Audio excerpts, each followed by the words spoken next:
আমাদের মধ্যে ইউরোপ কেন্দ্রিক একটা মুগ্ধতা আছে। লাশটা আজও তার খুনিকে ভালোবাসে। ইউরোপ আমাদেরকে শেষ করে দিয়ে গেল, কিন্তু আমরা তাদের প্রতি এখনো মুগ্ধ। উন্নত বিশ্বে এত সিকিউরড লাইফ সবকিছু সত্ত্বেও কেন কিশোর কিশোরীদের মধ্যে আত্মহত্যার হার বেশি? দেশ এবং বনাম বিদেশ, শিক্ষার্থীদের আসলে কোনটাকে বেছে নেওয়া উচিত? এর মধ্যে অনেকে বলে যে বই লিখে আর কোর্স বেচে খেলাফত কায়েম করবেন। ইসলামকে প্রধান প্রায়োরিটি দিয়ে যদি সে অনেক টাকা উপার্জন করতে চায় সেটা করতে পারে সে। মিশরীরা ফিরাউনদেরকে তারা সেলিব্রেট করতেছে এখন। আমাদের যেরকম আমরা মুসলিম না বাঙালি, ওরা এরকম বলতেছে আমরা মুসলিম না মিশরী। ক্যারিয়ার নামে একটা স্বতন্ত্র সাবজেক্ট আমাদের থাকা উচিত ছিল শিক্ষা জীবনে। নারী শিক্ষার্থীদের ক্যারিয়ার ভাবনা নিয়ে আপনার কোনো বক্তব্য আছে কি? যে কোনো ডিজিটাল অ্যাডিকশন, এটার জন্য একটা ডিটক্সিফিকেশন প্রসেস আছে।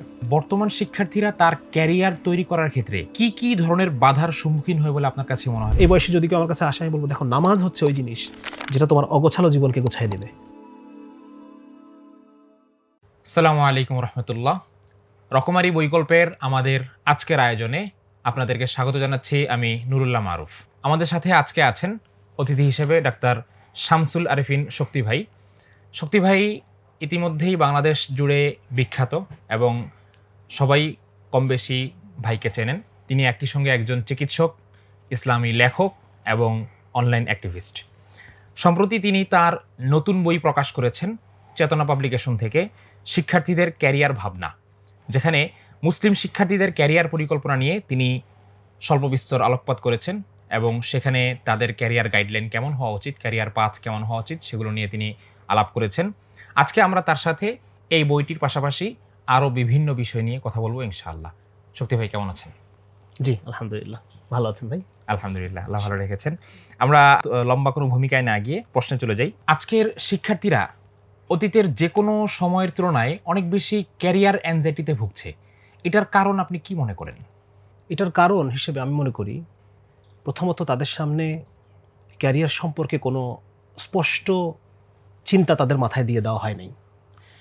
যার কারণে যে তারা যখন নিজেদের পড়াশোনা শেষ করছে, পড়াশোনা শেষ করার পরে যখন তারা জব ফিল্ডে যাচ্ছে, তখন তারা একটা নতুন পরিস্থিতির শিকার হচ্ছে, যেটা সম্পর্কে আগে থেকে তাদের মাথায় কোনো স্পষ্ট কোনো চিন্তা তাদের ছিল না। আচ্ছা, তো যার কারণে আমার কাছে মনে হয় যে এই যে একটা মানে আনপ্রিপেয়ার্ড অবস্থা, হ্যাঁ, এই কারণে তারা কিছুটা ওভারওয়েলমড হয়ে যান, তারা কিছুটা অ্যাংজাইটিতে ভোগেন অনেক সময়। এটা একটা। আর দুই নম্বর হচ্ছে এমনিতেই আমাদের মানে যে লাইফস্টাইল, এই লাইফস্টাইলের কারণে বা আমাদের যে একটা শিক্ষা ব্যবস্থার যে ধরন এবং ধাঁচ, এটার কারণেও আমাদের সন্তানরা অনেক অ্যাংজাইটিতে ভোগেন, পড়াশোনা করা অবস্থায়ও ভোগেন, এবং এটা পড়াশোনা যখন শেষ হয়, কর্মজীবনে তারা প্রবেশ করে, তখনও তারা এই অ্যাংজাইটিতে ভোগে। কিন্তু ভাই মানে এমনিতে তো ছোটবেলা থেকেই আমাদের শিক্ষার্থীদেরকে যখন জিজ্ঞেস করা হয় তুমি বড় হয়ে কি হতে চাও, তাদের সামনে স্বপ্ন থাকে আমি ডাক্তার, ইঞ্জিনিয়ার, লয়ার, ব্যারিস্টার ইত্যাদি ইত্যাদি এগুলো হব। তো আপনি যেটা বললেন যে পরিষ্কার কোনো গাইডলাইন নাই বা স্পষ্ট কোনো স্বপ্ন নাই, স্বপ্ন তো আছে। আচ্ছা, এখানে যেটা যে এই যে বললাম যে স্পষ্ট কোনো নাই, মানে তার সামনে একটা যে আমি ডাক্তার হব, হয়ে আমি মানব সেবা করব, কিন্তু এই ডাক্তার হবার পথে তার সামনে কি কি ধরনের চ্যালেঞ্জ আসবে সামনে, হ্যাঁ, এবং এরপরে যখন কর্মজীবনে সে যাবে তখন সেখানে কি কি চ্যালেঞ্জ অপেক্ষা করছে, মানে এই যে টোটাল একটা চিত্র, এই চিত্রটা তার সামনে থাকে না আসলে। আচ্ছা, হ্যাঁ, এমনকি আমরা যখন দেখা যাচ্ছে যে মেডিকেল কলেজে ফার্স্ট ইয়ারে ভর্তি হই, তখন আমরা আসলে জানি না যে কর্মজীবনে ডাক্তারদের কি অবস্থা, বা একজন ডাক্তার যখন তার কর্মজীবনে ঢুকছেন তখন তাকে কোন কোন চড়াই উতরাইগুলো পার হয়ে গিয়ে, হ্যাঁ, একজন যেই ডাক্তারকে দেখে আমার মনে ডাক্তার হওয়ার ইচ্ছা জেগেছে, তাকে কোন কোন চড়াই উতরাইগুলো পার হতে হয়েছে, এই বিষয়গুলো সম্পর্কে আমাদের ধারণা থাকে না। মানে থিওরিটিক্যাল জ্ঞানের বাইরে বাস্তবমুখী যে জ্ঞানগুলো তার দরকার, হ্যাঁ হ্যাঁ, সেগুলো এটা থাকে না। এটার জন্য আমি আরেকটা জিনিস আমি মনে করি যে আসলে ক্যারিয়ার নামে একটা স্বতন্ত্র সাবজেক্ট আমাদের থাকা উচিত ছিল শিক্ষা জীবনে। আচ্ছা, হ্যাঁ, যেখানে বিভিন্ন ধরনের পেশা এবং সেই পেশাগত জীবনে কি কি ধরনের চ্যালেঞ্জগুলো ফেস করতে হয়, এই বিষয় সম্পর্কে একটা রাফ নলেজ সে বাচ্চাটার ছোটবেলা থেকে হওয়া দরকার। যে ডাক্তার হতে চায় তার ডাক্তারি পেশা সম্পর্কে, যে ইঞ্জিনিয়ার হতে চায় তার ইঞ্জিনিয়ার হওয়ার জন্য তার মানে কতগুলো রাস্তা তার খোলা আছে, সে যদি ইঞ্জিনিয়ারিং পড়ে, কথার কথা, তার কতগুলো রাস্তা খুলে তার জন্য আছে, এবং এই রাস্তাগুলোতে কি কি চ্যালেঞ্জ আছে, এরকম একটা মানে কি বলা যায়, প্রতি ক্লাসেই একটু একটু করে তার সামনে যদি এই পেশাগত জীবনের যে ধরনগুলো আছে, চ্যালেঞ্জগুলো আছে, এগুলো তার সামনে একটু একটু করে আসলে উপস্থাপন করা প্রয়োজন ছিল আমাদের। হ্যাঁ, কিন্তু আমাদের আসলে শিক্ষা ব্যবস্থায় ওইটা নাই। এই কারণে আমার কাছে মনে হয়েছে যে আসলে তাদের সামনে কোনো স্পষ্ট ধারণা থাকে না আগে থেকে। যেমন আমি দেখলাম যে ছোটবেলা থেকে আমাকে দেওয়া হয়েছে তুমি বড় হয়ে ডাক্তার হওয়া, এটা প্যারাগ্রাফ লিখছি আমরা, এইম ইন লাইফ। তো লেখার পর ওই জায়গাটার মধ্যে কেন আমি ডাক্তার হতে চাই, তো সেখানে বলা হচ্ছে যে আমি মানব সেবা করতে চাই। তো মানব সেবা করার জন্য তো ডাক্তার ছাড়া আরো অনেক কিছু হয়ে আরো বেশি মানব সেবা করা যায় আসলে, যেটা গদবাঁধা কথা, একটা গদবাঁধা কথা। তো সেবা, প্রফেশনালিজম, কোনটা পেশা কোনটা সেবা কোনটা কি, এইটা মানে একটা জগা খিচুড়ি, হ্যাঁ একটা ছাত্রের সামনে অস্পষ্ট তো ব্যাপারটা। তো এটাই আমি মনে করতেছি যে আসলে ক্যারিয়ার সম্পর্কে আমাদের কোনো স্পষ্ট ধারণা ছাত্র বয়সে ছিল না, এবং এখন তো আরো নাই। ফলে বর্তমান শিক্ষার্থীরা তার ক্যারিয়ার তৈরি করার ক্ষেত্রে কি কি ধরনের বাধার সম্মুখীন হয় বলে আপনার কাছে মনে হয়, এবং সেগুলোর মধ্যে সবচেয়ে বড় বাধা কোনটা বলে মনে হয়? এক নম্বর হচ্ছে যে আমাদের শিক্ষা ব্যবস্থা, শুধু আমাদের না, আমি মনে করি যে যারা এক্স কলোনি, যারা আমরা সাবেক কলোনি, আমাদের শিক্ষা ব্যবস্থাটা ওই কলোনিয়াল পিরিয়ড থেকেই এরকম, মানে কিছুটা ধোঁয়াশা, হ্যাঁ কোনো সুনির্দিষ্ট লক্ষ্য নাই, এরকমভাবে আমাদের এই শিক্ষার যে মানে নকশাটা বা ডিজাইনটা এভাবেই করা হয়েছে যাতে এদের সামনে এরা একটা অস্পষ্টতার মধ্যে পড়ে যায়, ধোঁয়াশার মধ্যে পড়ে যায়। আমার কাছে এটা মনে হয়েছে আর কি আমাদের এই পুরো এডুকেশন সিস্টেমটা লক্ষ্য করে। তো এখানে প্রধান যে প্রতিবন্ধকতা আমি মনে করতেছি সেটা হচ্ছে আমাদের বাচ্চারা পড়ার জন্য পড়তেছে। একটা ছেলে ইউনিভার্সিটিতে পড়তেছে, ধরেন যে একটা ছেলে কথার কথা ঢাকা ইউনিভার্সিটিতে লোক প্রশাসন সাবজেক্ট নিয়ে সে পড়ে, কিন্তু সে কিন্তু এই লোক প্রশাসনে পড়তেছে ঠিকই, কিন্তু এটা শেষ করার পরে সে যে ওই লোক প্রশাসন পেশাতেই সে যাবে এটা কিন্তু সে জানে যে আমি নাও যেতে পারি এটা। সো আমাকে এটা জাস্ট পড়তে হচ্ছে এই 4 বছর শুধু একটা ডিগ্রির জন্য, পড়ার জন্য পড়া, হ্যাঁ তার সামনে কোনো লক্ষ্য নাই আসলে। এবং এই ক্ষেত্রে আমার কাছে মনে হয় যে খুব অল্প কিছু পেশা ছাড়া বাকি অধিকাংশ সাবজেক্টের সঙ্গে তার পেশাগত জীবনে কোনোই নাই। এই জায়গাটা হচ্ছে মূল প্রতিবন্ধকতা একটা ক্যারিয়ার গঠন করার পিছনে। হ্যাঁ যে কথা যে ব্যাংকিং সেক্টরে চলে গেল, সে দেখা যাচ্ছে এদিকে বাংলা ডিপার্টমেন্টে পড়েছে, বা দেখা যাচ্ছে সে হয়তো বা ইঞ্জিনিয়ারিং পড়ছে, এরকম আছে ইঞ্জিনিয়ারিং পড়ে ব্যাংকিং সেক্টরে চাকরি করতেছে। তো এই যে দেখেন মানে একটা প্রবলেম, একটা ধোঁয়াশা, সে আগে থেকে সে যদি জানতো যে না আমি ইঞ্জিনিয়ারিং পড়ার পরে আমার ইঞ্জিনিয়ারিং সেক্টরে আমার অনেক পেশা রয়েছে, অনেক জব অপরচুনিটি আছে, তাহলে সে এই ইঞ্জিনিয়ারিংটা ভালো করে পড়তো, আরো ভালো করে হয়তো সে পড়তো, তাই না? তো এই যে একটা দেখেন যে তার মানে পেশাগত জীবন গঠনের পিছনে এক নম্বর হচ্ছে তার এটা সম্পর্কে তার ধারণা কম, সে জানে না, তার সামনে অস্পষ্ট, হ্যাঁ, এবং 2 নম্বর হচ্ছে তার মানে ডিস্ট্রাকশন, অনেক বেশি সে ডিস্ট্রাক্টেড, বিভিন্ন জিনিস নিয়ে সে ডিস্ট্রাক্টেড। এটা আরেকটা কারণ যে তার মূল প্রতিবন্ধকতাগুলোর মধ্যে এই দুটো আমি মনে করি মেইন। এক্ষেত্রে তাহলে করণীয় কি? এক্ষেত্রে করণীয়, আমি উসমানী সালতানাতের ইতিহাস পড়ছিলাম যে সেখানে কেমন ছিল। সেখানে যেমন ধরেন উসমানী সালতানাত বাদ দিই, আমাদের যদি আপনি বাংলাদেশ আর্মিতে যারা অফিসার হিসেবে জয়েন করে তারা কি কখন জয়েন করে? অনার্সের পরে না অনার্সের আগে? অনার্সের আগে। ইন্টারমিডিয়েটের পরই তারা আর্মিতে জয়েন করতেছে, এরপরে সে মিলিটারি সায়েন্সে অনার্স করতেছে, রাইট? ঠিক আছে, 3 বছরের তাদের অনার্স কোর্স আমার জানা মতে, মিলিটারি সায়েন্সে অনার্স করতেছে, এরপর সে আর্মি অফিসার হিসেবে সে সার্ভিসে চলে যাচ্ছে, ঠিক না? ঠিক এই জিনিসটাই ছিল উসমানী সালতানাতে। উসমানী সালতানাতে প্রথমে একটা ইবতেদায়ী বা প্রাথমিক শিক্ষা ব্যবস্থা, এরপর রুশদিয়া বা হাই স্কুল, এরপর আরেকটা ধাপ ছিল, এবং এই ইন্টারমিডিয়েটের পর্যায়ের পরে গিয়ে তখন সেখানে কোনো ভার্সিটি না, কিন্তু স্পেশালাইজড প্রতিষ্ঠান। আচ্ছা, কিছু জায়গায় ব্যুরোক্র্যাট তৈরি হয়, কিছু জায়গায় জাজ তৈরি করবে তারা, কিছু জায়গায় তারা ইঞ্জিনিয়ার তৈরি করবে, কিছু জায়গায় আর্মি অফিসার তৈরি করবে, কিছু মেডিকেল ডাক্তার তৈরি করবে। হ্যাঁ, এই যে এরকম কয়েকটা স্পেশালাইজড উচ্চশিক্ষা প্রতিষ্ঠান। আমাদের উচ্চশিক্ষা বলতে যেরকম আমরা বুঝি যে শুধুমাত্র অনার্স মাস্টার্স, কোনো পেশাগত কোনো কিন্তু ব্যাপার নাই এখানে। একটা অনার্স করেছে, মাস্টার করেছে, কোন পেশায় যাবে তার কোনো ঠিক নেই, ডিগ্রি অর্জনটাই। হ্যাঁ, কিন্তু উসমানী সালতানাতের ব্যাপারটা এরকম ছিল না। সেখানে ইন্টারমিডিয়েটের পরে একটা ছেলে সে একটা পরীক্ষা দিচ্ছে, পরীক্ষা দিয়ে সে ব্যুরোক্রেট হওয়ার যে সেখানে সে চলে যাচ্ছে, চলে গিয়ে সে ওখানে 5 বছর পড়াশোনা করতেছে, এরপর সে সার্ভিসে চলে যাচ্ছে। এই যে দেখেন মানে এইটা হচ্ছে মানে আমাদের মোট কথা আমাদের এক নম্বর হচ্ছে যে গণহারে উচ্চশিক্ষা, উচ্চশিক্ষা, মানে সবার জন্য উচ্চশিক্ষা, সে কোথায় পড়তেছে কোনো ঠিক নাই, এবং শিক্ষার হার বৃদ্ধি করাটাই হচ্ছে প্রধান চ্যালেঞ্জ। তো এটা আসলে ইটসেলফ ফ্রাস্ট্রেটিং। একটা ছেলে অনার্স মাস্টার্স ডিগ্রি নিয়ে বসে আছে, বছরের পর বছর চাকরি পাচ্ছে না, হ্যাঁ, এটা ফ্রাস্ট্রেটিং। সুতরাং আমি বলতে চাচ্ছি যে আমাদের সিস্টেমের মধ্যে প্রবলেম। এই সিস্টেমটা যদি কখনো ঠিক করা যায় তখন গিয়ে আপনি ক্যারিয়ার এংজাইটি বলেন, আর হচ্ছে যে এই যে সবার সামনে যে একটা ধোঁয়াশা তাদের জীবনের সামনে, বা জিনিসটা যে ইফেক্টিভ হচ্ছে না, খরচ হচ্ছে জনগণের ট্যাক্সের টাকা খরচ হচ্ছে, এতগুলো বিশ্ববিদ্যালয় মেনটেন করতে গিয়ে, এতগুলো কি বলা যায় ছাত্রকে উদ্দেশ্যহীনভাবে অনার্স মাস্টার্স করাইতে গিয়ে জনগণের টাকা খরচ হচ্ছে, কিন্তু ওই রেজাল্ট আমি পাচ্ছি না, রাইট। এরপরও বেকারত্ব রয়ে যাচ্ছে, এরপরও ইফেক্টিভ মানুষ বা ইফেক্টিভ প্রফেশনালস তৈরি হচ্ছে না। হ্যাঁ, এই বিষয়গুলো রয়ে যাচ্ছে। যেহেতু ফ্রাস্ট্রেশনের কথা আসলো, ফলে আমি আরেকটা কথা বলি যে এখন যখন আমরা যেহেতু প্রচুর পরিমাণে সোশ্যাল মিডিয়া ব্যবহার করা হয় এবং এখনকার শিক্ষার্থী থেকে নিয়ে অধিকাংশ মানুষই হচ্ছে সোশ্যাল মিডিয়ায় অনেক বেশি অ্যাক্টিভ। আসক্ত যদি নাও বলি, অ্যাক্টিভ অ্যাট লিস্ট। তো সেখানে যখন মানুষ বা শিক্ষার্থীরা অন্যের সাকসেস রেশিও দেখে, হুম, অন্যের অ্যাচিভমেন্ট দেখে হুম। এবং তার লাইফস্টাইল দেখে, তখন কি তাদের এই হতাশাটা আরো বেড়ে যায় না? ডেফিনিটলি, এবং এটা নিয়ে অনেক রিসার্চও আছে। হ্যাঁ, যেমন হচ্ছে আমেরিকার সম্ভবত ক্যালিফোর্নিয়া ইউনিভার্সিটি বা শিকাগো ইউনিভার্সিটির একজন সাইকোলজির প্রফেসর আছেন, জোনাথন হাইট। ওনার লেখা একটা বই আছে, দ্য অ্যাংশাস জেনারেশন।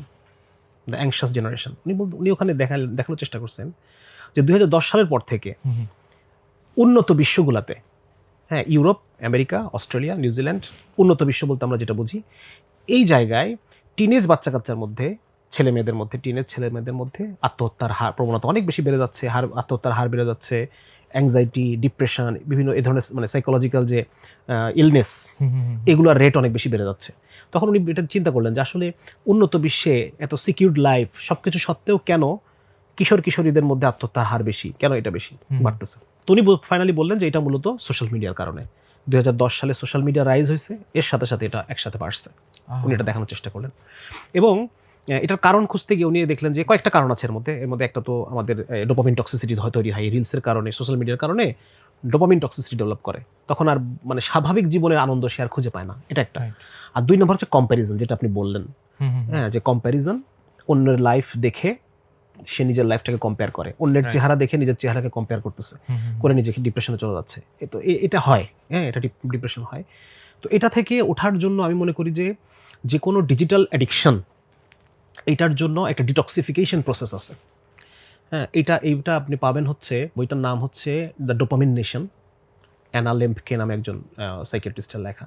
তো ওইখানে উনি দেখানোর চেষ্টা করছেন যে যদি কেউ কমপ্লিট অ্যাবস্টিনেন্স, যদি সে সম্পূর্ণভাবে কোনো ডিজিটাল যে আসক্তিটা তার আছে, সেটা সোশ্যাল মিডিয়া হতে পারে, সেটা স্ক্রিন হতে পারে, গেম আসক্তি হতে পারে, এই ধরনের কোনো জায়গা থেকে যদি সে টোটাল অ্যাবস্টেইন থাকে 90 দিন, হ্যাঁ, মানে উনি বলছেন যে 14 দিন যদি কেউ থাকে, 14 দিন পর্যন্ত তার ক্রেভিং থাকবে, প্রচুর ইচ্ছা করবে, আচ্ছা, ক্রেভিংস আসবে বারবার।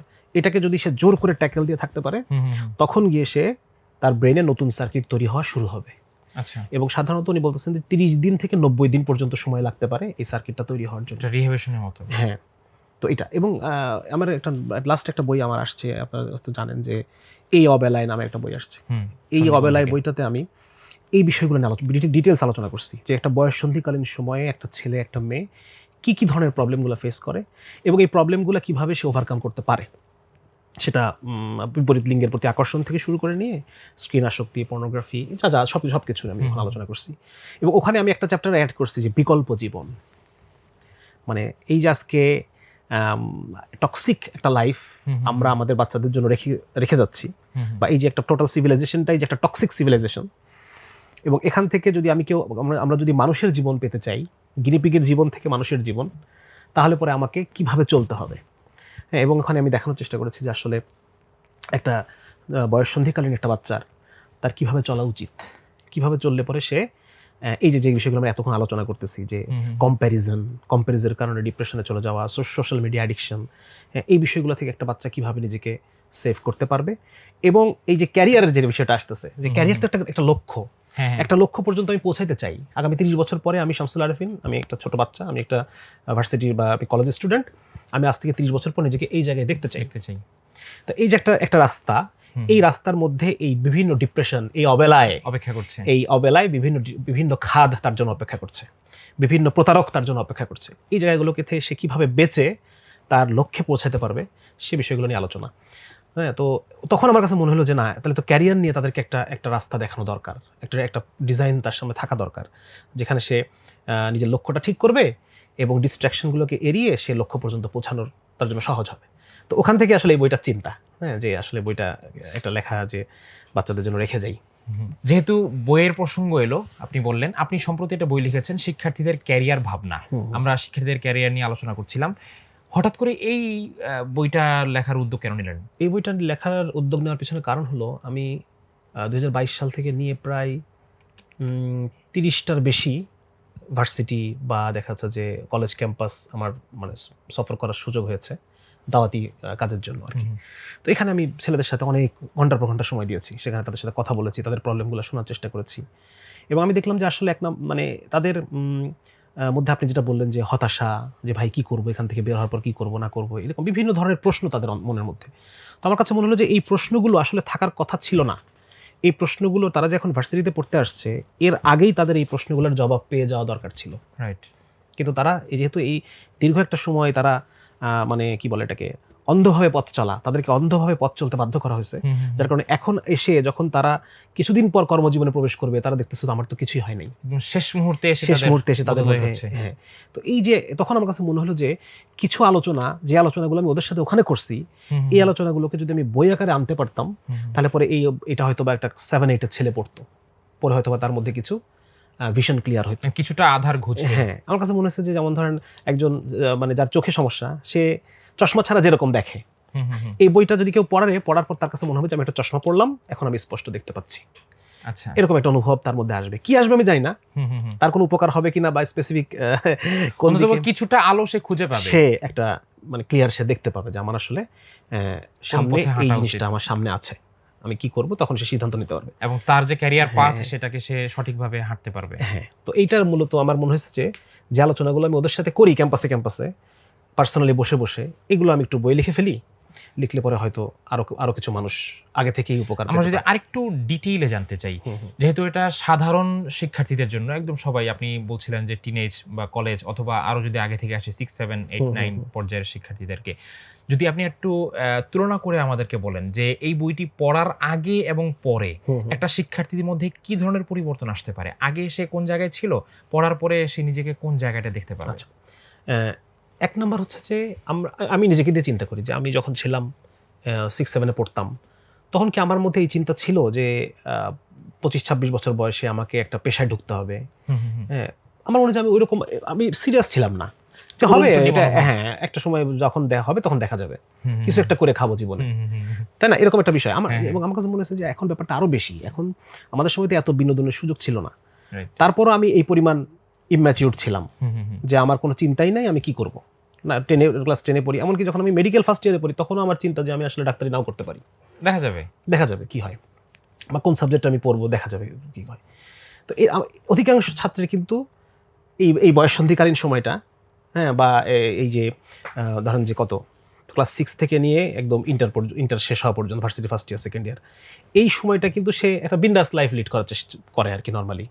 হ্যাঁ, বাবার বাড়ি থেকে টাকা আসে, সে নিজের মতো নিজে চলতেছে, যে টিউশনি করে তার হাতে আরো এক্সট্রা টাকা আছে, সে আরো ফ্রিলি চলাফেরা করে, বন্ধু-বান্ধব, আড্ডা, হ্যাঁ, মানে তার সামনে কিন্তু কোনো মানে আমি চিন্তা করলাম যে ধরেন আমাদের যদি আমরা স্টাডি করি, ইমাম নববী রাহিমাহুল্লাহ 33 বছর বয়সে ইন্তেকাল করছেন, তো তার মধ্যেই তার কত লেখা, কত রচনা, অনেক। হ্যাঁ, মোহাম্মদ বিন কাসেম 17 বছর বয়সে একটা আর্মি লিড দিছে, তো তাদের ম্যাচুরিটি আর আমাদের ম্যাচুরিটি আকাশ পাতাল পার্থক্য না? হ্যাঁ, তো আমার এই জায়গা থেকে আমার কাছে মনে হলো যে আসলে মানে এই বয়সী যারা ছাত্র, তারা লাইফ নিয়ে সিরিয়াস না। হ্যাঁ, কারণ আসলে তাদেরকে কেউ বলে নাই সিরিয়াস হইতে। হ্যাঁ, তাদেরকে কেউ, আমরা ছোটবেলায় পড়ছি যে সময়ের মূল্য দাও, অনেকবার বাবা মা বলছে, টিচাররা বলছেন, কিন্তু আমরা মূল্য দেই নাই। এখন আমরা যাকে বলবো, মানে আমরা তো এখন পার হয়ে আসছি লাইফটা, আমাদের তো বলা হতো, এখন বলাও হয় না।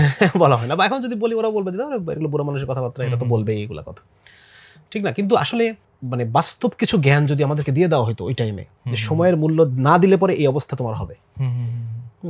যদি দেখা যায় যে আমি এটা বইয়ের মধ্যে লিখছি যে শিক্ষা সফরগুলো আমরা করি কোথায়, ওই বিভিন্ন টুরিস্ট স্পটগুলোতে করি না। আপনি আপনার ছাত্রদেরকে একটু বস্তিতে শিক্ষা সফর করেন, বস্তির মানুষের জীবনযাত্রাগুলো একটু দেখান, তারা কিভাবে চলে সারাদিন, তাহলে পরে সে বুঝতে পারবে যে আমাকে কেন সময়ের মূল্য দেওয়া উচিত, ঠিক আছে না? তাকে একটু পথ শিশুদের মধ্যে তাকে একটু ওয়ার্ক করান, বা এই যে যারা ইয়েতে শুয়ে থাকে, গৃহহীন, হ্যাঁ, যারা ফুটপাতে শুয়ে থাকে, ওনাদের মধ্যে বাচ্চাদেরকে নিয়ে কিছু কম্বল বিতরণ, হাবিজাবি, এগুলো করান।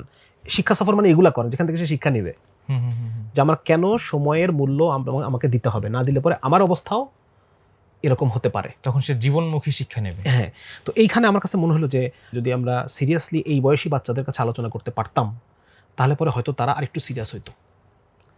মূলত এই চিন্তাগুলো থেকেই বইটা লেখা, যে মানে মানুষকে, এবং আপনি বললেন না যে পড়ার আগে এবং পড়ার পরে কি অবস্থা হবে, আমার ধারণা পড়ার আগে এবং পড়ার পরে কি হবে জানি না, তবে সে একটু সিরিয়াস হবে এবং তার চিন্তার প্যাটার্ন পরিবর্তন হবে। হ্যাঁ, সিরিয়াস হবে, সে পড়াশোনার ব্যাপারে সিরিয়াস হবে, এবং পড়াশোনা কিভাবে করতে হবে, কি কি জিনিস তাকে মানে পাঠ্যপুস্তক পড়ার সময় কি কি বিষয় খেয়াল রাখতে হবে, এবং পাঠ্যপুস্তকের বাইরে আরও কি বিষয় তাকে অর্জন করতে হবে, এই বিষয়গুলো নিয়ে সে সিরিয়াস হবে। এবং এই ব্যাপারে সে কিছু দিক নির্দেশনা পাবে। হ্যাঁ, কিছু পাবে সে। কারণ হচ্ছে কি, ধরেন আপনার যখন চেকলিস্টে থাকে তখন আপনি ওটার জন্য একটু হলেও টাইম দেন, রাইট। কিন্তু আপনার সামনে যদি কোনো চেকলিস্টই না থাকে, আপনার বহু জিনিস ছুটে যাবে আপনার। হ্যাঁ, মনেও থাকবে না। হ্যাঁ, এই বইটা একটা চেকলিস্ট আমি মনে করি। এই যে বইটা আমি লিখছি, এই বইটা একটা চেকলিস্ট।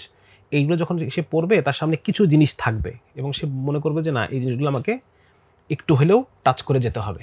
ইদানিং আমরা দেখছি যে শিক্ষার্থীদের ক্যারিয়ার নিয়ে যেহেতু আমরা কথা বলছি, গত 15-20 বছর ধরে আমরা দেখছি যে আমাদের আগের জেনারেশন বা তার আগের জেনারেশন বা পড়াশোনা শেষ করে তারা যেমন একটা চাকরিমুখী চিন্তা করতেন, যে কোনো একটা সার্ভিস আমাকে ঢুকতে হবে, কোনো একটা চাকরি বা জব লাইফ আমাকে মেনটেন করতে হবে। আমরা গত 15-20 বছর যাবত দেখছি যে আমাদের এই সময়গুলোর মধ্যে একটু পরিবর্তন এসেছে। এখন একটু স্বাধীন পেশা, ফ্রিল্যান্সিং, হোম অফিস এবং নিজে নিজে কিছু একটা করে, অথবা সে থাকছে বাংলাদেশে কিন্তু সে হয়তো বা মানে রিমোটলি জব করছে অস্ট্রেলিয়া বা কানাডার কোনো অফিসে। এই যে একটা নতুন দিগন্ত এবং নতুন সিস্টেম, এটাকে আপনি কিভাবে দেখেন? এটা কি চাকরি জীবনের কোন পেশাগত জীবনের নতুন কোন সুযোগ, না এটা আসলে তাকে পিছিয়ে দিচ্ছে? আমার মতে এটা একটা বড় সুযোগ। আচ্ছা, পিছিয়ে তো দিচ্ছেই না, এটা একটা বড় সুযোগ। কেমন বড় সুযোগ? কারণ এক নম্বর হচ্ছে, এখানে আমরা যেরকম আগের জেনারেশন, আমাদের বাবাদের জেনারেশন বা এরপর আমরাও একই রকম চিন্তাধারা, যে আমরা একটা বয়সে চাকরিতে ঢুকবো, একবারে 59 বছর বয়সে রিটায়ার করব, এরপরে যে চাকরি থেকে যে টাকাগুলো পাবো এটা দিয়ে আমি একটা গাড়িটারি করে আমরা, তো এটা তো আসলে লাইফ না, একটা গদবাঁধা জীবন, একটা গদবাঁধা জীবন। এটা তো জীবন না। আমি যেমন আমার যেটা দেখলাম, যে মানুষের মানে শরীর সীমায়, হালাল সীমার মধ্যে উপভোগ করার যে ব্যাপারটা, হ্যাঁ, 30 থেকে 40 এই বয়সের মধ্যে একটা মানুষ, তার মধ্যে এনার্জি থাকে, তার মধ্যে বিভিন্ন জিনিস এক্সপ্লোর করার ইচ্ছা থাকে, সন্তান সন্ততি পরিবার নিয়ে বিভিন্ন জায়গায় ঘোরাটোরা হ্যানত্যান, এই ধরনের অনেকগুলো বিষয় মানে তার সেই সময় এই বয়সটা থাকে। কিন্তু এই যেটা আস্তে আস্তে ধীরে ধীরে জিনিসটা ফেড হয়ে যায়, তখন এই বিষয়টা তার শরীরও চলে না, বিভিন্ন অসুখ বিসুখে জর্জরিত হয়ে পড়ে। 60 বছর বয়সে আর কি, পরিবারটা আস্তে আস্তে বড় হতে থাকে, পরিবার বেশি বড় হতে থাকে। হ্যাঁ, তো সবকিছু মিলায়ে আমার কাছে মনে হয়েছে যে আসলে এটা আমাদের যে জেনারেশন ছিল, সেখান থেকে এখনকার জেনারেশনের সামনে এই অপরচুনিটি অনেক বেশি, যে তারা কোনো কিছুর মধ্যে বাধা না। চাকরি বলতে আমরা যেরকম বুঝি যে একটা ফিক্সড লাইফ, আটকাই গেছি আমি কোথাও যেতে পারতেছি না, এই জিনিসটা ওদের ক্ষেত্রে নাই। হ্যাঁ, এবং এখানে তারা চাকরি সুইচ করতে পারে, এবং চাকরি যখন তারা সুইচ করবে তখন আগের এক্সপিরিয়েন্স তারা দেখাইতে পারে। হ্যাঁ, কারণ যেখানে তার অনেক ফ্লেক্সিবল বিষয়গুলো, এবং 9টা 5টার যে একটা আবদ্ধ জীবন, এখান থেকে তারা বেরোতে পারে। সে যদি মনে করে যে আমি আগামী 6 মাস আমি একটু দুনিয়াটা এক্সপ্লোর করতে চাই, বা আমি একটা দিনই প্রিপারেশন নিতে চাই, আমি একটু আরবি ভালো করে শিখতে চাই, একটু হিফজ করতে চাই, যদি ইসলামিক পার্সপেক্টিভ থেকে দেখি, তো এই সুযোগটা কিন্তু সে করে নিতে পারতেছে। এবং এখানে সে মানে নিজেকে, চাকরি বলতে যেরকম নিজেকে সেল করে দেওয়া একটা ব্যাপার থাকে, যে আমি নিজেকে সেল করে দিলাম, 9টা থেকে 5টা টাইম সেল করে দিচ্ছি, এই জায়গা থেকে তারা কিন্তু মুক্ত, তারা স্বাধীন। এবং 2 নম্বর হচ্ছে, তারা আরো বেটার স্যালারি এক্সপ্লোর করতে পারে। এবং আমি যদি এভাবে বলি, আপনি একদম প্রথমেই শুরু করেছেন যে কথাটা দিয়ে, যে আমরা এক্স কলোনিয়াল একটা জায়গায় বসবাস করছি। অনেকে বলে যে আমাদের এক্স কলোনিয়াল হওয়ার কারণে আমাদের জীবনের একটা লক্ষ্য হয়ে গেছে যে আমরা দাস হব, কত ভালো দাস হতে পারি সেটার একটা পরীক্ষা চলে। এটা কি বলা যায় যে আমাদের এই যুগের তরুণরা সেই দাসত্বের মনোভাব থেকে বেরিয়ে এসেছে তারা, আমি মনে করি। হ্যাঁ, এবং তারা আরো দেখো, যেমন ধরেন আমি একটা জায়গায় জব করছি, এখানে আমার 2 বছর এক্সপিরিয়েন্স আছে। তো আমি যখন একই ধরনের ওয়ার্ক করে, একই ধরনের ইন্ডাস্ট্রির আরেকটা কোম্পানিতে আমি যেতে চাচ্ছি, তখন আমি বেটার স্যালারি ক্লেম করতে পারতেছি। তাহলে এই যে দেখেন, মানে একটা, আমি মনে করি এটা খুব দারুণ একটা সুযোগ এটা। এবং এখন যদি স্কিল বেসড, যদি আমি আমার পোর্টফোলিওটাকে আমি যদি আরো সমৃদ্ধ করতে পারি, তাহলে একটা ছেলের ভালো ভার্সিটিতে পড়ার দরকার নেই। হ্যাঁ, সে একটা কথা জাতীয়, ছোট করতেছে না আমি কোনো কিছুকে, জাতীয় বিশ্ববিদ্যালয়ে পড়াশোনা করে, কিন্তু সে নিজের কে এমন ডেভেলপ করছে সে, যে তার ভালো জায়গায় তার ডিমান্ড তৈরি হয়েছে। এরকম সুযোগ আছে এখন, এই সুযোগটা আগে ছিল না। আগে আমি ভালো জায়গায় পড়লেই আমি ভালো জায়গায় যেতে পারতাম, এখন কিন্তু এটা নাই। এখন স্কিল বেসড। হ্যাঁ, স্কিল বেসড। এবং সবচেয়ে বড় কথা নিজের উপরে, আমি যদি চাই, আমি সময়টাকে কাজে লাগায়ে আমি অনেক ভালো করতে পারি, যেটা একজন মানে পাবলিক ভার্সিটির ছেলে হয়তো এ পর্যন্ত করতে পারবে না। ফলে যেটা হয় যে যারা শিক্ষা জীবন শেষ করে 9টা 5টার কর্মজীবনে ঢোকে, চাকরি জীবনে ঢোকে, সেই সময়ে তাদের বেতন যখন সর্বোচ্চ 1-1.5 লাখ টাকা পর্যন্ত যায় একদম শুরুর দিকে প্রফেশন পিরিয়ডে, তখন যারা ফ্রিল্যান্সিং করছে যেই ছেলেগুলো বা রিমোট জব করছে, স্বাধীন পেশা বেছে নিচ্ছে, স্কিল বেসড, তাদের পেশা বেতন বা তাদের আয়, বেতন তো না, তাদের আয় অনেক সময় দেখা যাচ্ছে 5, 10, 20 লাখ পর্যন্ত গিয়ে পৌঁছায়। এবং তাদের দেখা দেখি অনেকে স্বপ্ন দেখে, অনেক তরুণরা, যে আমারও একটা সময় বা আর্লি স্টেজেই আমি 15-20 লাখ টাকা ইনকাম করব। আপনি যেহেতু মোটামুটি দিনদার এবং দিন প্র্যাকটিস করে এই শিক্ষার্থীদেরকে নিয়ে বেশ ভালো রকম ভেবেছেন এবং তাদেরকে নিয়ে অ্যানালিসিস করেছেন, আপনার কাছে কি মনে হয় যে এই যে স্বপ্নটা এবং এই যে লক্ষ্যটা, এটা কি দিনের সঙ্গে সাংঘর্ষিক? মানে সে শুধু টাকাকে লক্ষ্য করতেছে, তাই না, যে আমি এত টাকা স্যালারি, এত টাকা এত টাকা উপার্জন earn করব, করবো আমি, এত টাকা right? আর্ন করব, এটা আসলে একজন মুসলমানের শানের সাথে যায় না। আচ্ছা। মানে ইসলামী শরীয়তের দিকে আমি যাব না, যেহেতু আমি আলেম না। হ্যাঁ, তবে আমি যেহেতু দায়ী, আমি এতটুকু বলবো যে আসলে একজন মুসলমান যে মানে ডেভু মুসলিম আর কি, যে যিনি ডেভোটি, তো এরকম একজন মুসলমান, তার মানে ক্যারিয়ার সেন্সিং, ক্যারিয়ার বলতে আমি কি বুঝি, একজন মুসলমানের ক্যারিয়ার তো আখেরাত পর্যন্ত, আখেরাত সহ, তাই না? আমরা জানি যে জান্নাতেও কিছু হায়ারার্কি থাকবে। জান্নাতেও একবার দেখা যাচ্ছে যে একবার মানে হঠাৎ করে, আমি সেটা ওলামায়ে কেরামের মুখে শোনা, যে যখন হঠাৎ করে জান্নাতে সে একটা ঘ্রাণ পাবে, তখন সে চিন্তা করবে যে এরকম ঘ্রাণ তো আমার জান্নাতে আমি কখনো পাই নাই, এটা কার জান্নাত থেকে আসতেছে? তখন তাকে বলা হবে এটা তোমার বন্ধু নুরুল্লাহ মারুফের জান্নাত থেকে আসতেছে। সে কি এমন আমল করলো? সে একবার সুবহানাল্লাহ বেশি বলছে। তখন তার মধ্যে একটা আফসোস, যে দুনিয়াতে আমি যদি সময়টা ঠিক মতো কাজে লাগাইতাম, তাহলে আমার হয়তো এরকম আরো ভালো জান্নাতে যেতে পারতাম। কিন্তু এটা আর থাকবে না আফসোসটা, মানে জান্নাতের মধ্যে তো কোনো অশান্তি থাকবে না, এই অশান্তিটা থাকবে না, কিন্তু একটু কিছু সময়ের জন্য তার মধ্যে একটা, তার মানে জান্নাতেও একটা হায়ারার্কি আছে। আমরা জানি ঈশা হাদিসে আসছে যে যে ব্যক্তি মানে সর্বনিম্ন লোয়েস্ট জান্নাতি, সে 10 দুনিয়ার সমান একটা জান্নাত পাবে। তার মানে 10 দুনিয়ার সমানও আছে, 100 দুনিয়ার সমানও জান্নাত আছে, হায়ারার্কি আছে। তাহলে একজন মুমিন তার আসল জীবনটা তো মৃত্যুর পরে, তাই না? সুতরাং তার ক্যারিয়ার শুধু পৃথিবীতে না, তার ক্যারিয়ার আখেরাতেও বিস্তৃত। হ্যাঁ, সুতরাং এই জায়গা থেকে ধরেন যে একজন মুসলমানের যে মানে ক্যারিয়ার গোল, এটা শুধুমাত্র টাকা হওয়াটা উচিত না, বরং একজন মুসলমানের মানে তার তো একটা বিগার পারপাস, তার একটা বড় পারপাস আছে। হ্যাঁ, সে ইসলামের খেদমত করবে, সে আল্লাহকে রাজি করবে, আল্লাহকে খুশি করবে। এমন অবস্থায় সে ইন্তেকাল করবে, সে আল্লাহর দিকে তাকিয়ে সে হাসতেছে, আল্লাহ তার দিকে তাকে হাসতেছেন। এই যে ধরেন যে তার একটা বিগার পারপাস আছে। টাকা তো একটা খুব মানে একটা খুব ছোট জিনিস, তাই না? সুতরাং আমি মনে করি যে যার কেউ যদি তার ক্যারিয়ার গোল সামনে রাখতে চায়, এটার গোল আরো মানে আরো বড় কিছু হওয়া উচিত, যে আমি বড় পরিসরে দাওয়া করতে চাই, বা আমি অনেক সাদাকা করতে চাই। হ্যাঁ, আমি বিভিন্ন দিনী এন্ডেভারগুলো যেগুলো আছে আমাদের দেশে চলছে, সেগুলো আমি অনেক বড় অবদান রাখতে চাই এগুলোতে। টাকা আর্নিং এর ইচ্ছা থাকতে পারে, বাকি এটার নিয়তটা হতে হবে যে আমি টাকা দিয়ে সৃষ্টির সেবা করব বা আল্লাহর। কারণ আপনি যখন শুধু টাকাকে ফোকাস করবেন, তখন এই টাকা উপার্জন 10 লাখ টাকা উপার্জন করতে গিয়ে আপনি অনেক কিছু স্যাক্রিফাইস করবেন। এমনকি কখনো কখনো আপনি আপনার ইসলামকেও স্যাক্রিফাইস করে দেবেন, অনেক হারাম পথেও যেতে হবে, আপনার আত্মীয়স্বজনকে স্যাক্রিফাইস করবেন, আপনার প্রিয় সন্তানটাকে আপনি স্যাক্রিফাইস করে দিবেন, যেভাবে বড় হচ্ছে হোক, আমি আমার অফিসের দিকে থাকি, তাই না? সুতরাং এই স্যাক্রিফাইসগুলো তোমার ইসলাম অ্যালাউ করবে না, তাই না? সুতরাং টাকা এইটা আসলে মানে নট সামথিং টু বি ওরশিপড। তবে আমরা কি এইভাবে বলতে পারি যে দিনকে প্রধান প্রায়োরিটি দিয়ে, ইসলামকে প্রধান প্রায়োরিটি দিয়ে যদি সে অনেক টাকা উপার্জন করতে চায়, সেটা করতে পারে সে, যে আমি ইসলামের ক্ষেত্রে কোনো ধরনের কোনো ছাড় আমি দেবো না, হ্যাঁ, কিন্তু আমি চাই যে আমি অনেক অবদান রাখতে চাই, সমাজে অনেক অবদান রাখতে চাই, ইসলামের জন্য অবদান রাখতে চাই, এটা সে ফোকাস করতে পারে। এবং এই নিয়তের কারণে হলো হয়তো আল্লাহ তাআলা তার বারাকা আরো বাড়ায় দিবেন, যেটা সে একার চেষ্টায় পারতো না। ঠিক না? মানে টাকার জন্য দিন ছাড়া যাবে না, বাকি দিনের জন্য টাকা উপার্জন করা যাবে। জি ভাই, এখন যেহেতু গ্লোবালাইজেশনের যুগ, একটা সময় ছিল যে মানুষ তার ক্যারিয়ার অথবা চাকরি জীবন একটা কাঁটাতারের বেড়ার ভেতরেই সীমাবদ্ধ থাকতো অধিকাংশ ক্ষেত্রে আর কি। যেই অঞ্চলের অনেক সময় তো মানুষ তার জেলা ছেড়েও বাইরে যাওয়ার সাহস করতো না, নিজের জেলা, এরপরে সেটা হয়েছে নিজের দেশ, আর এখন তো এটা আরো বেশি বড় পরিসরে হয়ে গেছে। এখন মানুষ দেশের গণ্ডি পেরিয়ে বিদেশেও তার চাকরির চমৎকার সুযোগ তৈরি হচ্ছে। অনেক মানুষ এখন সে দেশি হাতছানিতে নিজেকে সাড়াও দিচ্ছেন, দেশ ছেড়ে চলে যাচ্ছেন। দেশ এবং বনাম বিদেশ, দেশ বনাম বিদেশ যদি আমি আপনাকে জিজ্ঞেস করি, শিক্ষার্থীদের আসলে কোনটাকে বেছে নেওয়া উচিত? দারুণ প্রশ্ন। আসলে দেশ নাকি বিদেশ, এইখানে আমি কিছু জিনিস বলবো। যেমন হচ্ছে ধরেন যে আমি জীবনটাকে কিভাবে দেখি, আমি একটু আপনার সাথে একটু শেয়ার করি, তাহলে ব্যাপারটা মানে কোশ্চেনের অ্যান্সারটা একটু সুন্দর হবে।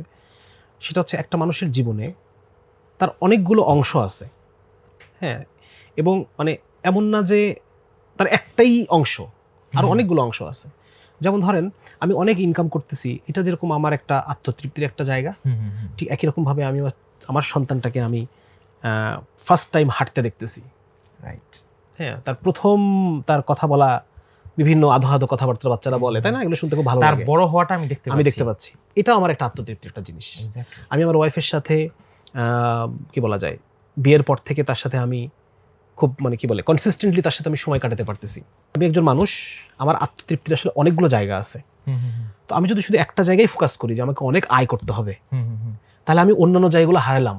এগুলো আমি কোটি টাকা দিয়েও পাবো না, কোটি টাকা দিয়েও এগুলো পাওয়া সম্ভব না। আমি আমার সন্তানের যে প্রথম হাঁটতে হাঁটতে পড়ে যাওয়া, বা তার যে বড় হয়ে ওঠার যেটা, এটা আমি আর মানে কত কোটি টাকা ইনভেস্ট করলাম, এটা আমি আবার ফেরত পাবো, তাই না? সুতরাং এই যে দেখেন, মানে আমাদের যারা বিদেশেই আমাকে যেতে হবে, বিদেশে গিয়ে আমাকে ইনকাম করতে হবে, মানে এই যে একটা চিন্তা, এবং এই জন্য আমি অন্যান্য সুখের জায়গাগুলোকে বিসর্জন দিয়ে দিতে পারতেছি, তো এই মাইন্ডসেটটা আসলে সুন্দর না।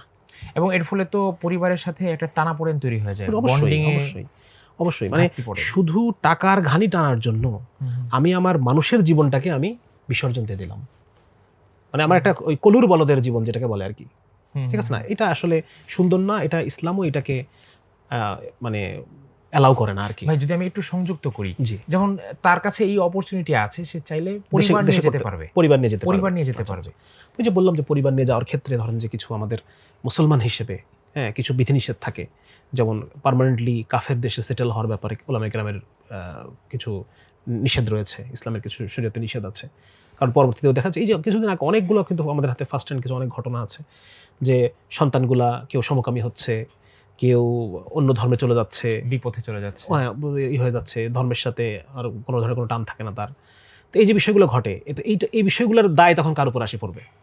আমি বাবা, আমার সিদ্ধান্তের উপরই তো এই বিষয়গুলোর দায় চলে আসবে। হ্যাঁ, তো এই বিষয়, এটা একজন মুসলমান অবশ্যই এগুলো খেয়াল রাখবে। আরেকটা বিষয় হচ্ছে যে একটা সুন্দর গল্প আছে, যে একজন শেখের কাছে গিয়ে বলতেছে যে শেখ, আমি তো সৌদি আরবে যাচ্ছি, ওখানে আমি আয় রোজগার করবো, এই জন্য যাচ্ছি। তো শেখ বলছে ঠিক আছে, তাহলে সৌদি আরবের খোদাকে আমার জানায়ও, ঠিক আছে, মানে আমার পক্ষ থেকে অভিবাদন জানায়ও। তো সেটা কেমন কথা বললেন শেখ, সৌদি আরবের খোদা আবার ভারতের খোদা আবার আলাদা কি? বলছে না, ভারতের খোদা তোমাকে রিজিক দিতে পারতেছে না, তুমি সৌদি আরবের খোদার কাছে যাচ্ছ, যাও। তো আল্লাহ হচ্ছেন রাজ্জাক, হ্যাঁ, এই আল্লাহ রাব্বুল আলামিন আমার তাকদীরের রিজিকটাকে ফিক্স রাখছেন। তো এটা আমি বাংলাদেশে থাকলেও যেটা পাবো আমার পুরো জীবনে, আর সৌদি আরবে গেলে যেটা পাবো, বা কথা ইউএসএ গেলে যেটা পাবো, দুটো একই জিনিস পাবো। আমি যেখানেই যে আমার জন্য যেটা নির্ধারিত সেটাই পাবো। দেখেন, এই চিন্তাটুকুর দ্বারাই একজন মানুষ কিন্তু তার জীবনের সমস্ত সুখগুলো পাচ্ছে। সে তার ওয়াইফের সাথে সময় কাটানোর যে সুখ, সন্তানের বড় হতে দেখার যে সুখ, বাবা মার খেদমত করতে পারার যে সুখ, বাবা মার খেদমত করে বাবা মার মুখে একটু হাসি দেখার যে সুখ, হ্যাঁ, তারপর হচ্ছে একই সাথে আয় রোজগার তো আছে, এটা তো হবেই, এটা থাকবেই। বিদেশে যাওয়ার দ্বারা এমন অনেক বাড়বে তা না। তো এই বিষয়টা আসলে আমি মনে করি যে বিদেশে যাওয়া তাদের যোগ্যতাকে বৃদ্ধি করার জন্য, যে মানে সীমারেখার মধ্যে যেভাবে বিদেশ যাওয়ার কথা, নিজের যোগ্যতা বাড়ানোর জন্য, এভাবে আমাদের ছেলেরা বিদেশ যেতে পারে, কিন্তু তারা আলটিমেটলি দেশে ফেরত আসবে বা সেটেল হলেও তারা কোনো মুসলিম কান্ট্রিতে সেটেল হবে, এবং এটা দেশের জন্য লাভজনক। দেশের জন্য লাভজনক। তবে অধিকাংশ সময় দেখা যায় যে ওই অপরচুনিটিটা তারা যে স্কিল অর্জন করেছে ওটা অ্যাপ্লাই করার মতো সুযোগ বাংলাদেশে হয়তো থাকে না। সেক্ষেত্রে পরামর্শ থাকবে যে অন্য কোনো মুসলিম মেজরিটি জায়গায় সেটেল হওয়ার চিন্তা তারা করতে পারে যদি চায়। তাহলে আমরা যদি বলি, আপনার কথাকে সামারি করি, তাহলে দিন এবং পরিবারকে প্রাধান্য দেয়া, দিন এবং পরিবারকে প্রাধান্য দিয়ে যথাসম্ভব চেষ্টা করা, দেশের ভেতরে থাকা, যদি একান্ত যেতে হয় তাহলে পরিবার সহ কোনো মুসলিম দেশে যাওয়া যেতে পারে। আমাদের শিক্ষার্থীরা ক্যারিয়ার নির্মাণ করতে গিয়ে এই জায়গাটায় হোঁচট খায়। তারা দিন এবং দুনিয়া যখন দুইটা সামনে চলে আসে একসাথে, তখন তারা আসলে ঠিক বুঝে উঠতে পারে না যে কোনটাকে প্রাধান্য দিব। অনেক সময় দুনিয়াটা এত চাকচিক্যপূর্ণ হিসেবে তার সামনে হাজির হয় যে তখন ছোটবেলা থেকে সে একরকম পরিবেশে বড় হওয়ার কারণে দিনটাকে তখন তার কাছে খুব তুচ্ছ মনে হয়। তো এই জায়গাটায় ভারসাম্য রক্ষার উপায় কি? আপনার তরফ থেকে কোনো সাজেশন থাকবে কিনা? এটা কি, আমি মনে করি যে ধরেন যে পুরো বিষয়টাই না জীবন দর্শনের বিষয়। কেউ যদি ইসলামকে শুধুমাত্র একটা কালচার হিসেবে নেয়, জীবন দর্শন হিসেবে না নেয়, তখন এই কালচার বিসর্জন দেওয়া তার জন্য মানে এক তুলির ব্যাপার। সে যে কোনো সময় এটা বিসর্জন দিয়ে অন্য কোনো কালচার অ্যাডপ্ট করতে পারে, ঠিক না? কিন্তু কেউ যদি ইসলামটাকে তার জীবন দর্শনের জায়গা থেকে বোঝে যে আমি একজন মুসলমান, আমার কাছে সফলতার সংজ্ঞা এটা, আমার পৃথিবীতে আসার উদ্দেশ্য এটা, পৃথিবীতে আমি যাবো এটা নিয়ে, পৃথিবী থেকে মৃত্যুর পরে আমার জীবন আছে কি নাই আমি সিদ্ধান্ত নিয়ে ফেলছি, এবং আমার জীবন লাইফের ফিলোসফি হচ্ছে এইটা, আমি এটা করতে চাই। এইটা যখন কারো কাছে স্পষ্ট থাকে, তাহলে তার তো এই বিষয় নিয়ে আর কোনো কনফিউশনের সুযোগ নেই। তার কাছে যখন দুইটা অপশন আসবে, সে খুব সহজেই তার চয়েসটাকে বেছে নিতে পারবে। ওই যে আপনি কেবল বলেন না, কেউ যদি চায় যে আমি 10 লাখ টাকা আয় উপার্জন করব, এটা তার লাইফের ফিলোসফি টাকা, তাহলে পরে তার সাথে তার তো দিন দুনিয়া অপশন আসলে পরে সে দুনিয়াকেই বেছে নিবে। কিন্তু কারো ফিলোসফি যদি এটা থাকে যে না, আমার মৃত্যুর পরে অনন্ত একটা জীবন, আসল জীবনটা পড়ে আছে, ওইখানে আমার রবকে আমার খুশি করে যেতে হবে দুনিয়া থেকে, এটা যদি কারো ফিলোসফি হয় জীবনের, তাহলে পরে সে তো অবশ্যই দিন এবং দুনিয়ার মধ্যে সে তার দিন প্রিজার্ভ হয় এটাকেই সে চয়েস করবে। তো মূল জায়গা হচ্ছে ইসলামটাকে জীবন দর্শন হিসেবে কে নিয়েছে আর কে নেয় নাই, তাই না? এই জন্য কোরআনের ওই কবরের যে প্রশ্ন উত্তর যে মা দিনুকা, তাই না? ইসলামটা এটাই তো দিন, যে ইসলামকে আমি আমার জীবন দর্শন হিসেবে গ্রহণ করেছি। এবং এক্ষেত্রে একটা আমার হাদিসও মনে পড়ছে এই মুহূর্তে। আল্লাহ রাসূল বলেছেন যে একজন মেয়েকে বিবাহের জন্য 4টা জিনিস দেখার সুযোগ আছে। 1 নম্বরে তিনি বলেছেন বংশ, তার বংশ কেমন, 2 নম্বরে তার সৌন্দর্য কেমন, 3 নম্বরে তার সম্পদ কি পরিমাণ আছে, আর 4 নম্বরে হচ্ছে তার দিনদারি কেমন। এই 4টা অপশন বলে নবীজি বলেছেন তোমরা দিনকে প্রাধান্য দাও। ফার্স্ট ফর বিদাতিদ দিন তারিবাত ইয়াদাক। দিনকে প্রাধান্য দিলে তখন দেখা যাবে বাকি 3টা মানে আপাত দৃষ্টিতে মনে হচ্ছে আমি পেলাম না, কিন্তু দিনকে পাওয়ার কারণে তোমার পুরাটাই সাফল্যে পরিপূর্ণ হয়ে যাবে। এই ক্ষেত্রে আমার মনে হয় যে এইটাই উত্তর হতে পারে, যে যদি দিন এবং দুনিয়া দুইটাই আমার সামনে এসে হাজির হয় এবং দুনিয়া অনেক বেশি চাকচিক্যপূর্ণ হয়, কিন্তু আমার কাছে মনে হয় যে এইটা গ্রহণ করতে গেলে আমার দিন ছুটে যাবে, সেক্ষেত্রে যদি আমি আল্লাহর রাজি খুশির জন্য দিনকে প্রাধান্য দেই, তাহলে আল্লাহ কোনো না কোনো ভাবে আমাকে আল্লাহ ঠকাবেন না, আল্লাহ ঠকাবেন না, বরং হ্যাঁ, এবং আল্লাহ তাআলা এটাকে অনেক গুণ মানে বৃদ্ধি করবে। আসলে কি একটা গুরুত্বপূর্ণ জিনিস হচ্ছে, আমার একটা প্রয়োজন আছে, প্রয়োজনটা পূরণ করার জন্য আমার 100 টাকা দরকার, আরেকটা হচ্ছে আমার এই প্রয়োজনটাই নাই, তাহলে আমার 100 টাকা বেঁচে গেল, রাইট। আর এটা কিন্তু একটা হাদিসের মধ্যে রাসূল সাল্লাল্লাহু আলাইহি ওয়াসাল্লাম বলেন, মানে কথাটা এরকম যে ব্যক্তি আল্লাহর জিকিরের জন্য অবসর হয়, আল্লাহ তাআলা তার অন্তরকে ধনী করে দেন। অন্তর ধনী হওয়া, তো আমার যে 10 লাখ টাকা লাগবে, তাহলে এই মানুষটা তো অন্তরের দিক থেকে দরিদ্র। এবং কোরআনে আছে ফাইন্না যিকরা তানফাউল মুমিনিন, জিকির মুমিনদেরকে উপকৃত করে। তো এটা একটা গুরুত্বপূর্ণ জিনিস, যে আমি আমার জীবনের সিদ্ধান্তগুলো যে নিব, এই সিদ্ধান্ত নেওয়ার মানে আমার অন্তরটা ধনী কিনা। অন্তর যখন ধনী হবে, বা দেখা যাচ্ছে আমি আমার জীবন দর্শন হবে ইসলাম, দিন হবে ইসলাম, তখন আমার সিদ্ধান্ত নেওয়া সহজ, এবং ওই সিদ্ধান্ত নেওয়ার জন্য আমার আফসোসও নাই, তখন আমি বড় বড় সুযোগ ছেড়ে দেব শুধুমাত্র আমার দিনের দিকে তাকায়। এবং যখন আলটিমেটলি আমি দিনটা পেয়ে যাব, তখন আমার কাছে মনে হবে যে আমি সফল। রাইট, সফলতার সংজ্ঞা তার কাছে। রাইট। আমরা যে ক্যারিয়ার নিয়ে কথা বলছিলাম, এখন যেই সময়টা আসলে আমরা এই ভিডিওটা শুট করছি, এটা তো বলা হয় জেন জিদের যুগ, জেনারেশন জি।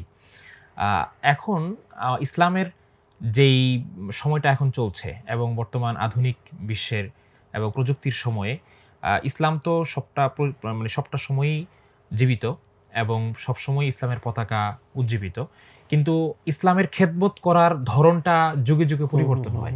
আজকের যুগে যেই জেনারেশন, তারা যদি ইসলামের সেবা করতে চায়, আজকের যুগের প্রেক্ষিতে তারা নিজেদেরকে কিভাবে প্রস্তুত করতে পারে? চমৎকার প্রশ্ন এটা, মানে ফ্রিকোয়েন্টলি আস্কড কোয়েশ্চেন, কিভাবে কাজ করতে পারি। আচ্ছা, আমি যেটা মনে করি যে একজন জেনারেল শিক্ষিত তরুণ, ওলামা কেরাম তো কন্টিনিউয়াস তারা দিনের খেদমতের মধ্যে আছে, এটা তো আছে। জেনারেল শিক্ষিত একজন তরুণ 3 ভাবে ইসলামের জন্য কাজ করতে পারে। আচ্ছা, 1 নম্বর হচ্ছে সে তার জ্ঞানের দ্বারা কাজ করতে পারে। জ্ঞান মানে হচ্ছে সে তার সাবজেক্ট ওয়াইজ যে নলেজ, এই নলেজ দিয়ে সে ইসলামের জন্য, উম্মার জন্য সে কাজ করতে পারে।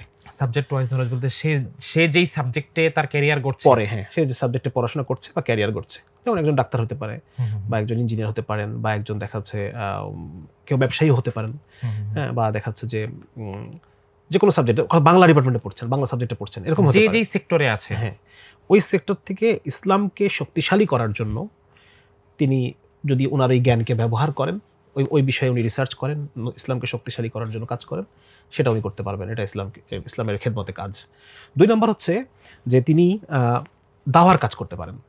যে কাজই করেন না কেন, দেখা যায় তাবলীগের ভাইরা, তারা এক বছরের মধ্যে, দিনের মধ্যে, মাসের মধ্যে একটা সময় তারা বের করে তারা ছড়ায় যায়, সবখানে ছড়ায় যায়, মানুষকে আল্লাহর দিকে ডাকে, এটা একটা কাজ। এভাবে একজন জেনারেল শিক্ষিত তরুণ দিনের জন্য কাজ করতে পারেন। আর 3 নম্বর হচ্ছে তিনি অর্থ দিয়ে দিনের জন্য কাজ করতে পারেন, যে ইসলামের জন্য যারা কাজ করছে তাদেরকে আমি আর্থিকভাবে সাপোর্ট দিব, হ্যাঁ, সহায়তা করব, এটার মাধ্যমে আমি ইসলামের জন্য কাজ করব। এই 3 ভাবে একজন তরুণ দিনের জন্য কাজ করতে পারে। বলেন যে আমি কিভাবে আমার ক্যারিয়ারটাও আমি করব, এবং একই সাথে আমি ইসলামের জন্য কাজ করতে চাই, এই 3 ভাবে সে কাজ করতে পারে। ঠিক আছে, সে ডাক্তার হোক, ইঞ্জিনিয়ার হোক, সে দাওয়ার কাজ করতে পারে তাবলীগের মাধ্যমে, বা তাবলীগের মাধ্যমে ছাড়া এলাকার মধ্যে ঘুরে বা নিজের প্রফেশনাল মানুষদের মধ্যে সে দাওয়াতের কাজ করতে পারে। পরিচিত 2 নম্বর হচ্ছে সে তার জ্ঞানকে ইসলামকে শক্তিশালী করার পিছনে ব্যবহার করতে পারে। আর 3 নম্বর হচ্ছে সে তার অর্থকে, সে হোয়াটএভার তার পেশা যাই হোক না কেন, তিনি অর্থ উপার্জন করছেন এবং তার মধ্যে একটা অংশ তিনি মসজিদে, মাদ্রাসায়, দিনী বিভিন্ন মেহনতগুলোতে তিনি ব্যবহার করছেন। তো এই 3টা পদ্ধতি আছে আর কি। তরুণদের নিয়ে অনেক কথা হলো, যদি তিনি তরুণী হন, আচ্ছা, মানে আমি বলতে চাচ্ছি নারী শিক্ষার্থী, নারী শিক্ষার্থীদের ক্যারিয়ার ভাবনা নিয়ে আপনার কোনো বক্তব্য আছে কিনা? বোনদের ক্যারিয়ারের ক্ষেত্রে আমার যে কথাটা সেটা হচ্ছে যে ক্যারিয়ারের একটা অ্যান্ড্রোসেন্ট্রিক বা পুরুষ কেন্দ্রিক ডেফিনেশন তৈরি করা হয়েছে। ক্যারিয়ারের ডেফিনেশন যেটা আমরা মানে তথাকথিত ক্যারিয়ার বলতে আমরা যেটা বুঝি নর্মালি, সেটা একটা পুরুষ কেন্দ্রিক সংজ্ঞা। আচ্ছা, যে তোমাকে বাইরে যেতে হবে, উপার্জন করতে হবে, 9টা 5টা ডিউটি করতে হবে, উপার্জন করতে হবে, এটাই তোমার, এবং সামাজিক এবং সম্মানের বিভিন্ন স্তরে উন্নীত হতে হবে। এবং এটাকে ডিজাইনও করা হয়েছে পুরুষদের আদলে। হ্যাঁ, পুরুষদের আদলে 9টা 5টা ডিউটি, এটা কখনোই একজন নারীর ফিজিক্যাল, মেন্টাল অ্যান্ড ইমোশনাল এসের জন্য এটা পারফেক্ট না। তো যার কারণে এই যে ক্যারিয়ারের যে একটা পুরুষ কেন্দ্রিক সংজ্ঞা, এই সংজ্ঞাকে সার্ভ করতে গিয়ে বা এই সংজ্ঞাকে পার্সু করতে গিয়ে, অনুসরণ করতে গিয়ে বোনরা ব্যাপকভাবে ক্ষতির সম্মুখীন হতে পারে এবং হচ্ছে। বোনদের শরীর, বোনদের মন, বোনদের আবেগিক ক্ষতি, হ্যাঁ, শারীরিক ক্ষতি, মানসিক ক্ষতি, আবেগিক ক্ষতি, এই 3টা দিয়ে আমি ডিফাইন করি। তো এই 3টা জিনিস, এই ধরনের ক্ষতি তাদের শরীরে হয়ে যাচ্ছে। একটাই কারণ, সেটা হচ্ছে ক্যারিয়ারটাকে পুরুষদের চোখে বোঝার কারণে। আচ্ছা, মানে আমাকে একজন পুরুষের মতো হতে হবে। হ্যাঁ, দেখা যাচ্ছে যে ওই আপনি অনেকটা খুব ফ্রিকোয়েন্টলি একটা ছবি আসে যে একটা দৌড়ের একটা ট্র্যাক, রানিং ট্র্যাক, তার মধ্যে একটা পুরুষ দৌড়ায় যাচ্ছে আর একটা নারীর সামনে ওয়াশিং মেশিন, নারীর সামনে বাচ্চা, নারীর সামনে এগুলো পার হয়ে তাকে দৌড়াইতে হচ্ছে, হার্ডলস। আর পুরুষের সামনে কিচ্ছু নাই, সে দৌড়ায় চ্যাম্পিয়ন হয়ে যাচ্ছে। তো একই ট্র্যাকে কেন ছোটাচ্ছে আমাকে? রাইট, তাই না? যেমন ধরেন আমি একটা পরীক্ষা নিচ্ছি, একটা বানর, একটা মাছ, আমি বললাম যে তোমাদের দুজনের এখন পরীক্ষা হবে, কে আগে গাছে উঠতে পারে, তাই না? তাহলে বানরটা তো উঠে যাবে, কিন্তু মাছ হয়তো কোনো 1-2টা মাছ উঠবে, গাছে উঠতে পারবে 1-2টা মাছ, কিন্তু তার শরীর, তার মন, তার লাইফ, একটা নারীর যে জীবন হওয়ার কথা ছিল সেটা আর থাকবে না। ব্যাপারটা ঠিক এটাই ঘটতেছে, এবং এটা নিয়ে সে সারা জীবন হতাশায় ভুগবে। হ্যাঁ, আমি বলবো যে বোনদের ক্যারিয়ারের ডেফিনেশনটা ভিন্ন হওয়া উচিত, তাদের কাছে ক্যারিয়ারটাই ভিন্ন হওয়া উচিত। আমি কেন আমার যে কাজ, এই কাজটাকে জিডিপিতে আসতেছে না, এই জন্য আমার কাজটাকে আমি ক্যারিয়ার কেন বলবো না? একজন মা তার সন্তান প্রতিপালন করতেছেন ঘরে, এটা কেন তার ক্যারিয়ার না? শুধুমাত্র ডিরেক্ট আর্ন না হওয়ার কারণে আমরা ছোট করে দেখছি। জিডিপিতে আসে না, জিডিপিতে আসে না, এটাকে বলে নন এসএনএ ইনকাম, মানে এটাকে ধরা হয় না জিডিপির মধ্যে। কিন্তু এটাকে যদি টাকায় কনভার্ট করা হয়, আমার ঘরে আমার স্ত্রী যে পরিমাণ কাজ করেন, ওটাকে যদি টাকায় কনভার্ট করা হয়, তাহলে আমার ইনকামের চেয়ে বেশি হবে এটা। Right, right. এখন ওরা জিডিপিতে ধরতেছে না, এই জন্য আমি এটাকে কাজ বলবো না? এটাই তো পুরুষতান্ত্রিক সংজ্ঞা, মানে পুরুষ কেন্দ্রিক সংজ্ঞা এটা। তো আমার এই বন্ধুদের উদ্দেশ্যে আমার বক্তব্য থাকবে যে আপনি অলরেডি ক্যারিয়ারে আছেন। আপনি যদি একজন মা হয়ে থাকেন, আপনি অলরেডি আপনার ক্যারিয়ারে আছেন। আপনাকে নতুন করে ক্যারিয়ার করতে হবে নট নেসেসারি, এটা করতে হবে না আপনাকে, ঠিক না? তো এটা যেমন ধরেন যে এই পুরুষ কেন্দ্রিক সংজ্ঞার কারণে বোনদের এখন, আগে পুরুষদের যে অসুখগুলো বেশি ছিল, পুরুষদের বিভিন্ন টেনশন থেকে যে অসুখগুলো হয় না, হাইপার টেনশন, ডায়াবেটিস, এখন মেয়েদের ক্ষেত্রে এটা বাড়তেছে। মেয়েদের ক্ষেত্রে স্ট্রেস থেকে আমাদের বডিতে কিছু অটোইমিউন ডিজিজ হয়, এগুলো মেয়েদের ক্ষেত্রে অনেক বেশি। পুরুষের 1জন হলে মেয়েদের 9 জনের হয়। সাইকিয়াট্রিক ইলনেস মেয়েদের বেশি, কারণ তাদের শরীর এটার জন্য আসলে এটা পারফেক্ট না। তাদের হরমোনাল প্রোফাইল ভিন্ন, পুরুষের হরমোনাল প্রোফাইল একরকম, তাদের একরকম। হ্যাঁ, পুরুষেরটা স্ট্রেস নিতে পারে, আমরা বিল্ট ইন আমরা স্ট্রেস নিতে পারি, কিন্তু মেয়েরা স্ট্রেসে কাহিল হয়ে পড়ে। মেয়েদের হরমোনাল প্রোফাইল ওই রকম, তারা অল্প স্ট্রেসেই তারা অনেক বেশি কষ্ট। কিন্তু ভাই এখানে তো একটা প্রশ্ন চলে আসবে সেক্ষেত্রে। ধরেন আপনি যেটা বলেন যে তিনি একজন মা যখন সন্তান প্রতিপালন করছেন বা তিনি তার ঘরকে গুছিয়ে রাখছেন, এটা ইতিমধ্যেই তিনি তার ক্যারিয়ারে আছেন। আমি যদি ধরি যে এই মা তিনি ব্যারিস্টার, মানে শিক্ষাগত দিক থেকে, প্রফেশনাল দিক থেকে না, অথবা তিনি মেডিকেলে পড়েছেন, অথবা তিনি কোনো একটা সাবজেক্টে অনার্স করেছেন, তখন তার মনে প্রশ্ন আসবে না যে আমি কি সন্তান প্রতিপালনের জন্য অনার্স করেছি? আচ্ছা, এটা একটা সুন্দর প্রশ্ন। দেখেন, এই ডিফল্ট এই কোশ্চেনের মধ্যে সন্তান প্রতিপালনটাকে ছোট কাজ মনে করা হচ্ছে। এই ঘরের কাজ, সন্তান প্রতিপালনের কাজ, এগুলো ছোট কাজ। বাইরে যেটা আমি শিখছি, আমি যে প্রফেশনে যাব, আমি যে প্রফেশনাল নলেজ, এটা অনেক বড় কাজ। আমি একটা মামলা লড়তেছি, আমি আয়ের পয়সা আয় করতেছি, টাকা আয় করতেছি, এগুলো অনেক বড় কাজ। সন্তানকে বড় করা এটা ছোট কাজ। তো এটা এই চিন্তাটাই প্রবলেমেটিক। রাইট। হ্যাঁ, এই চিন্তাটা, এটা ইসলাম এই চিন্তা করে না। ইসলাম বলতেছে দুটাই সমান কাজ, আল্লাহর চোখে দুটাই সমান। একজন পুরুষ জিহাদ করে, একজন পুরুষ জুমা পড়ে, একজন পুরুষ যত কাজ করবে, একজন নারী তার ঘরের মধ্যে ওই বরাবর সোয়াবি সে পাবে। আল্লাহর সামনে সে একই রকম মর্যাদার অধিকারী হবে সে হাসরের মাঠে। দুনিয়াতে সিস্টেম ম্যানেজ করতে গিয়ে একজনকে উপরে একজনকে নিচে রাখা হয়েছে, যাতে একটা অফিসের তো একজন অ্যাডমিন থাকেন। তো এটা একটা সিস্টেম, দুনিয়ার ব্যবস্থাপনাকে টিকায় রাখার জন্য একটা সিস্টেম এটা। হ্যাঁ, কিন্তু আল্লাহর চোখে দুজন সমান, মানে পরিণতিতে, রেজাল্টে দুজন সমান। তো যার কারণে আমাদের বন্ধুদের এই বিষয়টা আসলে বুঝতে হবে যে আসলে ঘরের কাজ যেটা, এটা একটা ইটসেলফ একটা অফিস, ফুল টাইম অফিস ঘরের কাজ। কারণ দেখেন, এই যে টাকা পয়সা ইনকাম করার মূল উদ্দেশ্যটা কি বলেন তো? টাকা রোজগার করার মূল উদ্দেশ্য কি? আমার ঘরের প্রশান্তি, ঠিক না? তাহলে ঘরের প্রশান্তির কিছু আউটডোর এলিমেন্ট আছে, কিছু ইনডোর এলিমেন্ট আছে। ইনডোর এলিমেন্ট কে সামলাবে? ইনডোর এলিমেন্টসগুলো কে সামলাবে, তাই না? সুতরাং ঘরের যে মানে ব্যবস্থাপনা, মানে আমি এটাকে এইভাবে বলি যে পুরুষের দায়িত্ব ইসলাম দিয়েছে বাইরের দুনিয়া সামলানো, এবং মেয়েদের দায়িত্ব ইসলাম দিয়েছে ঘরের দুনিয়া সামলানো। কিন্তু তা তো প্রশ্ন থেকে যায় ভাই, হ্যাঁ, সেটা হচ্ছে যে এই ইনডোর এলিমেন্ট সামলানোর জন্য তো তার পড়াশোনা করাটা এত জরুরি না।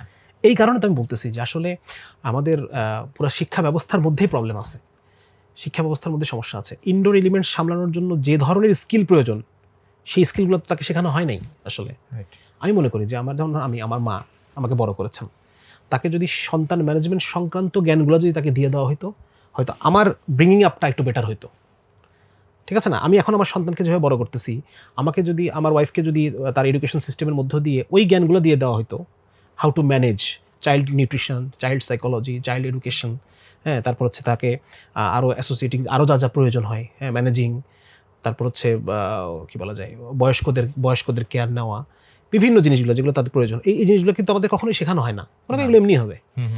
অথচ বর্তমান বিশ্বে এগুলো সম্পর্কে রিসার্চ কোথায় চলে গেছে, কত অ্যাডভান্স লেভেল রিসার্চ হয়েছে। এই নলেজগুলো তো আমাদের হাউস ওয়াইফদের দরকার ছিল না? দরকার ছিল তো।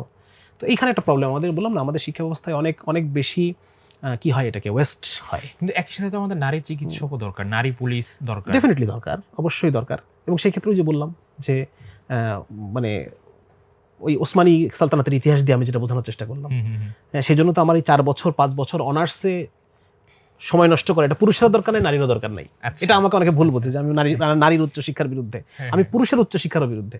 আচ্ছা, আমি মনে করি এই উচ্চশিক্ষাগুলো আরো স্পেসিফিক হওয়া উচিত। প্রত্যেকেই নিজ নিজ ক্যারিয়ারের পথে পড়াশোনা করবে। রাইট।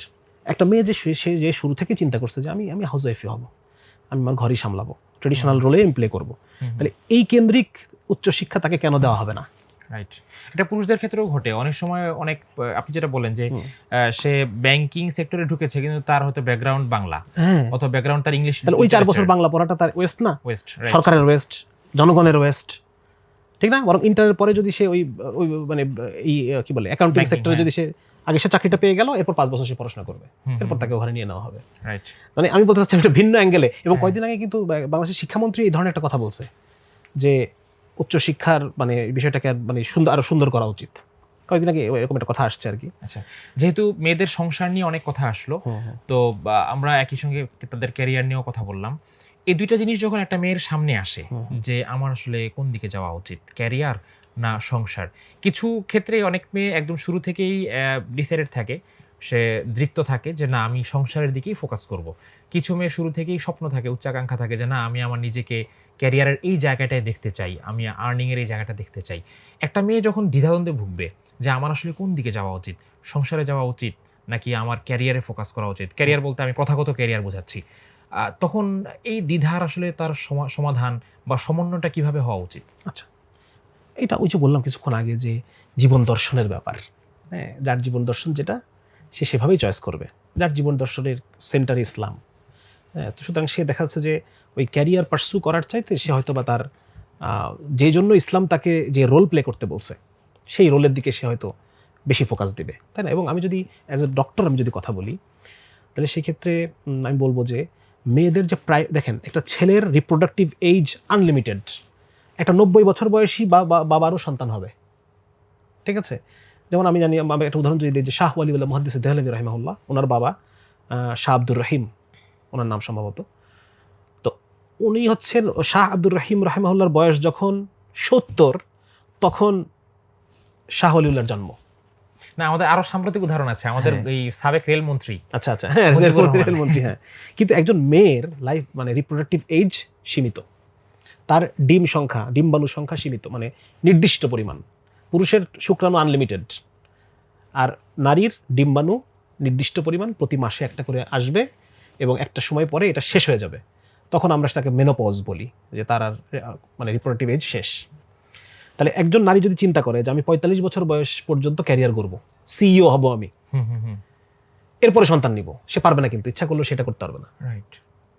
হ্যাঁ, এবং এটা একটা ভুল ধারণা তাদের মধ্যে দিয়ে দেওয়া হয়েছে যে এখন মেডিকেল সায়েন্স অনেক অ্যাডভান্স, আপনি যখন ইচ্ছা তখন নিতে পারবেন। এটা একদম ভুল ধারণা। এটার জন্য আমি একটা বই পড়তে বলবো, সিয়ান পাবলিকেশনের আনপ্রোটেক্টেড। এই বইয়ের মধ্যে এই বিষয়টা একজন নিউরোসাইকিয়াট্রিস্টের লেখা বই, ক্লিয়ার করা আছে যে আমেরিকান নারীরা কি পরিমাণ তাদের সামনে একটা ভুলভাবে উপস্থাপন করা হয়েছে মেডিকেল সায়েন্সকে। আচ্ছা, তো এখন দেখেন, তাহলে পরে একটা মেয়ের তার এই সুযোগ নাই যে সে তার মাতৃত্বকে সে তার ক্যারিয়ারের জন্য স্যাক্রিফাইস করবে।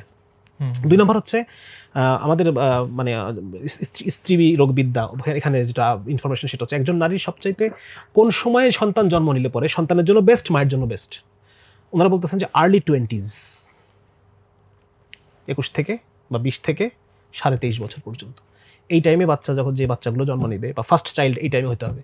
এই টাইমে যদি ফার্স্ট চাইল্ড হয় তাহলে পরে তার বাকি যে সাবসিকুয়েন্ট প্রেগন্যান্সি এগুলো আনইভেন্টফুল হবে, নিরাপদ হবে। অথচ আমাদের সমাজে মেয়েদের বিয়ে দেখেন অবস্থা। চিন্তাই করা হয় তাদের 25-এর পরে।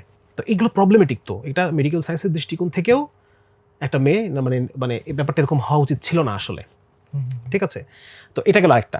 3 নম্বর হচ্ছে যে ধরেন আমি যদি বলি যে একজন নারী চিন্তা করলো যে আমি মাতৃত্বই আমি বাদ দিয়ে দিলাম, বিসর্জন দেওয়া, আমি আর মা হওয়ার দরকার নেই, তাহলে কি হবে?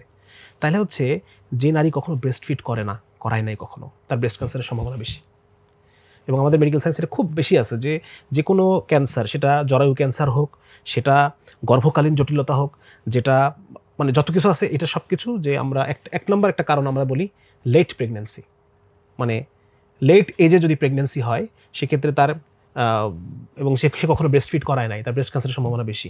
লেট প্রেগন্যান্সি বা একবারে প্রেগন্যান্সি না হওয়া, তাদের ওভারিয়ান ক্যান্সার, জরায়ুর ক্যান্সার, তারপর এই সব কিছুর একটা কারণ হচ্ছে এটা। তাহলে দেখেন, মানে একটা মেয়ে যদি সে মাতৃত্বকে বিসর্জন দিয়ে দেয়, এটা সে নিজের শরীরের ক্ষতি করলো, নিজের জন্যই ঝুঁকিপূর্ণ। এখন কেউ মনে করতে পারে এখন মেডিকেল সায়েন্স অ্যাডভান্স, ক্যান্সার হলে চিকিৎসা করাই নেবো, আমি এগুলো করাই নেবো, সেটা সে চিন্তা করতেই পারে। চিকিৎসা তো করা যাবে, কিন্তু ভোগান্তিটা তো। হ্যাঁ, বাট মানে এটা আসলে মানুষের জীবন না কিন্তু। তো এখন এটা মানে যার যার চয়েস, এখন তো সব ব্যক্তি স্বাধীনতার যুগ। হ্যাঁ, বাকি কেউ যদি ইসলামকে সামনে রাখতে চায় তাহলে পরে সে ওই লাইফটাই চুজ করবে যেটা তার রব তাকে বলছেন, এটাকে সে আগে রাখবে। এবং আমি বলি যে মেয়েদের, যে আপনি যেটা বললেন যে ফিমেল ডক্টর বা ফিমেল পুলিশ বা মেয়েদের বিভিন্ন আরও অনেক বিষয়, ফিমেল টিচার, এগুলো তো লাগবেই আমাদের, এগুলো তো লাগেই, এটা খেলাফত হলেও লাগবে। সেক্ষেত্রে আমি যেটা মনে করি যে মেয়েদের এরকম সুযোগ থাকা দরকার।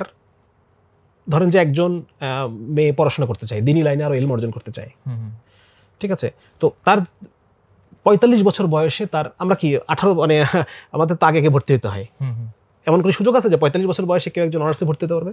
না, এটা কিন্তু নাই।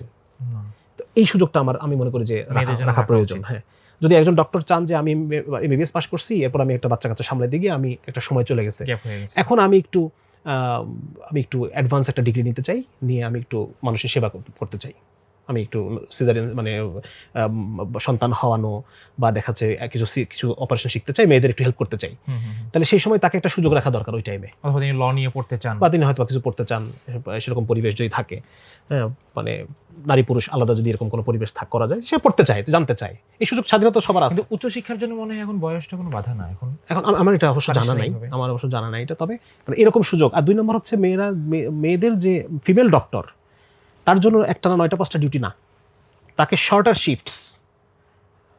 শিফট নার্স যিনি, হ্যাঁ 6 ঘন্টা না, তার জন্য শর্টার 3 ঘন্টা শিফট, এবং স্যালারিও কিছুটা হয়তো বা ওই অনুযায়ী কমবে। মানে তার শরীরের জন্য যেটা সুবিধাজনক সেটা যেন তিনি পান। নারীর শরীরকে খেয়াল রাখতে হবে সবসময়, তার রেস্ট প্রয়োজন হয়, তার হরমোনাল সারা বছর মাসব্যাপী তার হরমোনাল প্রচুর আপ ডাউন, প্রোফাইলে প্রচুর পরিবর্তন, পুরুষের এরকম পরিবর্তন নাই। সো এই বিষয়গুলো খেয়াল রেখে নারীর জন্য ঘরোয়া প্রচুর রেস্ট অ্যাভেলেবল এরকম, এবং প্রচুর তাকে অবকাশ দেওয়া, এরকমভাবে তার যদি কোনো ক্যারিয়ার সেট আপ করা যায়, শিক্ষার জন্য সেট আপ করা যায়। হ্যাঁ, তার যেমন হচ্ছে আমরা সেদিন পড়তেছিলাম যে ফিমেল অনলি সেট আপে নারী অনেক বেশি এম্পাওয়ার্ড ফিল করে। আচ্ছা, পুরুষ মানুষের উপস্থিতি তাকে সংকুচিত করে ফেলে, ডিফল্ট। সংকোচ বোধ করে। হ্যাঁ, এবং আমরাও দেখছি আমাদের ফিমেল কলিগরা মানে নার্সদের সাথে মানে একদম কমান্ডিং, এই যে এই সেই, কিন্তু আমরা নার্সদের সাথে এগুলো করতে পারি না। তারা মেয়েদের উপর কমান্ডিং থাকে, অনেক অনেক বেশি মানে স্বতঃস্ফূর্ত থাকে, বুঝলেন? তো এই যে জিনিসগুলো যে আসলে একজন নারীকে যদি মানে ফিমেল এনভায়রনমেন্ট দেওয়া যায়, সে অনেক বেশি ফ্লারিশ করতে পারে অনেক বেশি প্রোডাক্টিভ মিক্সড এনভায়রনমেন্টের চেয়ে। এবং এগুলি নিয়ে আমার এই অবেলায় বইতে আমি অনেক আলোচনা করছি, সহশিক্ষা, মনোসেক্স এডুকেশন, এগুলো অনেক আলোচনা করছি। তো এটা আর কি, যে আসলে আমরা যদি পুরো জিনিসটা সামনে রাখি, তাহলে পরে আসলে বলতে হয় যে মানে বোনদেরকে ইচ্ছাকৃতভাবে বোনদেরকে পুরুষের ট্র্যাকে ছোটানো হচ্ছে। কে কার কি অসুখ বিসুখ হলে এগুলো তাদের দেখার সময় নেই। তাদের দরকার প্রচুর পরিমাণে ওয়ার্কফোর্স, যাতে করে স্যালারি ডাউন হয়ে যায়।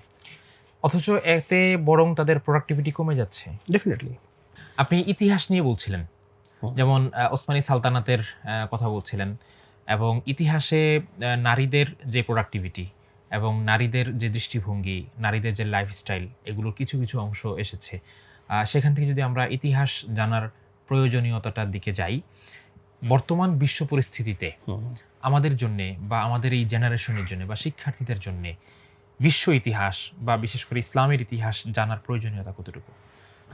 এটা তো সুন্দর একটা প্রশ্ন, যে আসলে ইতিহাস জানার প্রয়োজনীয়তা কতটুকু, তাই না? এক নম্বর হচ্ছে আমরা একটা গ্লোবালাইজেশনের যুগে বসবাস করতেছি। এখানে গ্লোবালাইজেশনের টেন্ডেন্সিটা হচ্ছে সমস্ত ব্যারিয়ার্স, সমস্ত পরিচয়, সমস্ত মানে স্বাতন্ত্র্যকে ভেঙে দেওয়া।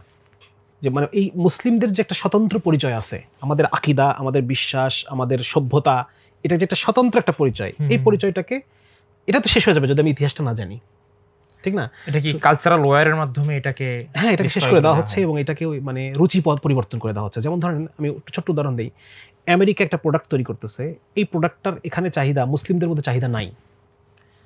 তাহলে চাহিদা তৈরি করতে হলে পরে এদের মুসলিমনেস কমাইতে হবে, রাইট? ঠিক আছে না? এটা ব্রিটিশ আমলে একই জিনিস করা হইতো। হ্যাঁ, যে ব্রিটিশরা তাদের এডুকেশনের মধ্য দিয়ে আমাদেরকে জাতে উঠাই দিত, এবং জাতে উঠে গেছি, এখন তো আমাদের শার্ট পরতে হবে, আমাদের কোট পরতে হবে, অতএব এখন ব্রিটিশ থেকে এটা আমদানি করো। হ্যাঁ, সুতরাং এই যে গ্লোবালাইজেশন মানে হচ্ছে যে সমস্ত আপনার বাজার ব্যবস্থাকে, শুল্ক টুল্ক উঠায় দাও, সব মানে বিশ্ববাজার, হ্যাঁ, গ্লোবাল ভিলেজ, গ্লোবাল কালচার। হ্যাঁ, মানে কালচারটাকে একটা সিঙ্গেল কালচার, যাতে করে ওই পাপুয়া নিউ গিনির মানুষটাও আমেরিকার প্রোডাক্টটা কিনতে বাধ্য হয়, কারণ তার মধ্যে চাহিদা তৈরি হয়ে গেছে, ঠিক আছে না?